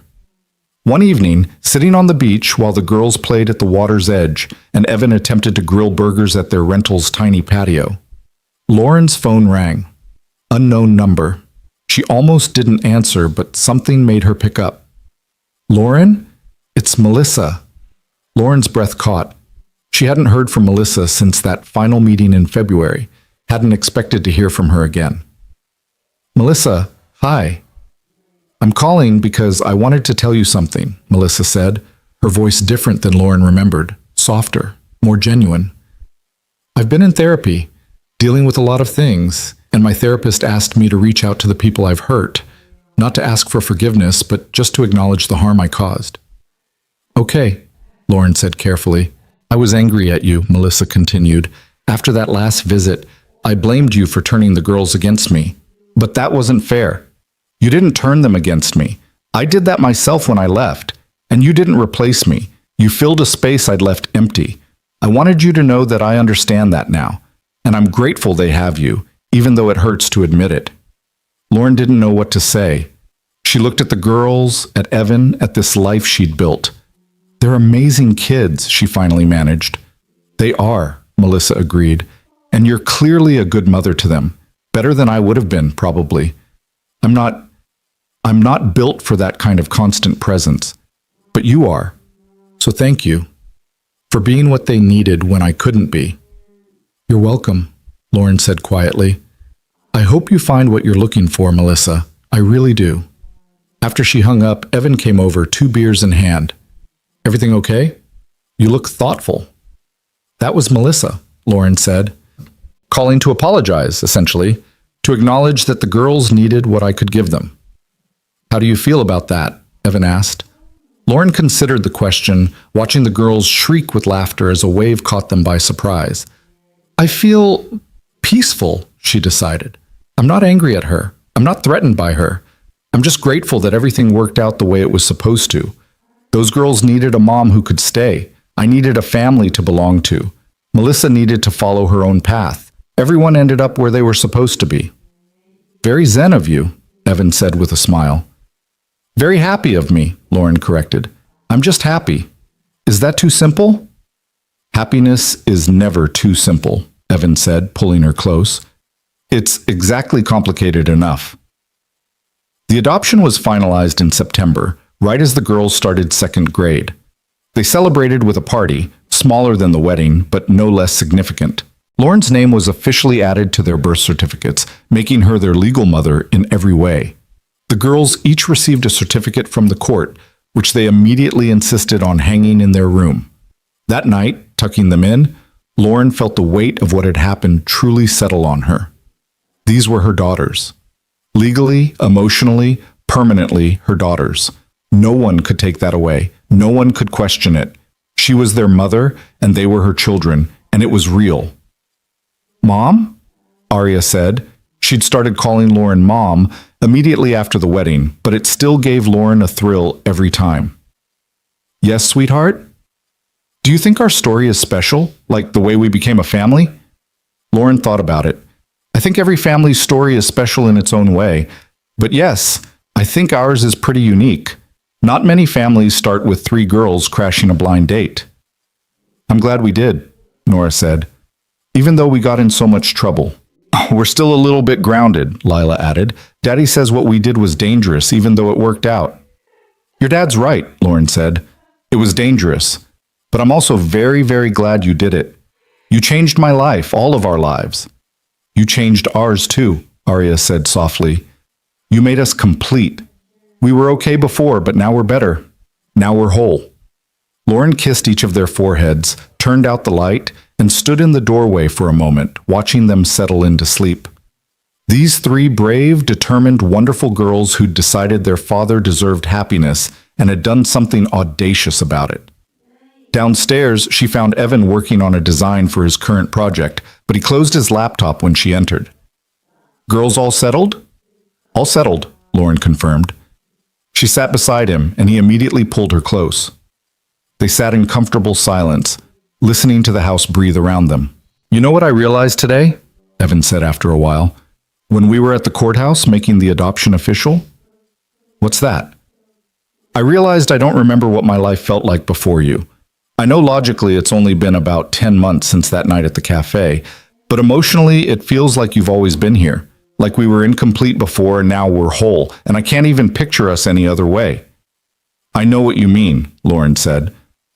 "Sometimes I think about that version of me who sat in the cafe, convinced she'd be alone forever.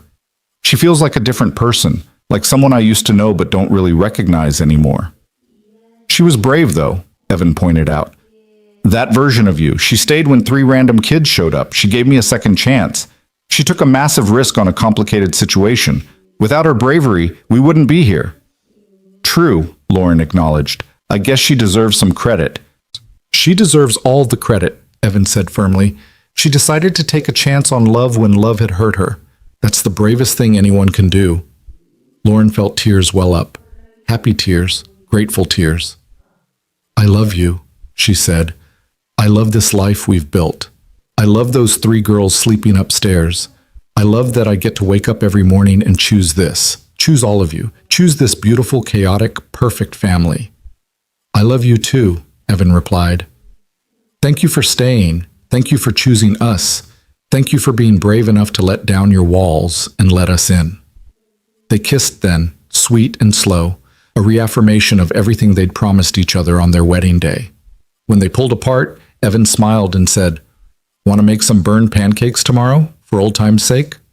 Lauren laughed. "Only if I can help you burn them." "Deal," Evan said.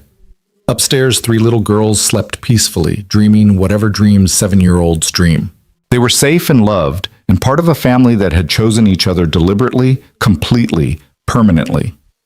They had a father who showed up every day without fail, and a mother who'd proven that biology didn't determine family, that showing up and staying mattered more than anything else. And in that living room, 2 adults who'd both been broken by love and healed by each other held each other close, grateful for blind dates and burned waffles and 3 brave little matchmakers who'd refused to let fear win. Sometimes love doesn't arrive in flowers and candlelight. Sometimes it arrives in chaos, delivered by 3 determined 7-year-olds who understand that the best things in life require courage and persistence and the willingness to take risks for the people you love. Sometimes it arrives as 3 identical voices saying, "Are you Lauren? Our daddy's sorry he's late." And sometimes, if you're very, very lucky, you're brave enough to stay and see where that chaos leads. You're brave enough to let down your walls and take the risk and choose love, even when love has hurt you before. Lauren had been brave enough, and that bravery had given her everything. A husband who loved her completely, 3 daughters who chose her daily, a family that was real and permanent and hers. She'd walked into that cafe expecting disappointment and found her entire future instead. She'd thought she was broken and discovered she was just waiting for the right people to help her heal. And now, sitting in her home with her husband beside her and her daughters sleeping peacefully upstairs, Lauren Hayes Grant understood something fundamental about love and family, and the ways life surprises you when you're brave enough to let it. The best stories don't always start the way you expect, but if you're lucky, they end exactly where they're supposed to, with a family built on choice and commitment and love that stays. They end at home.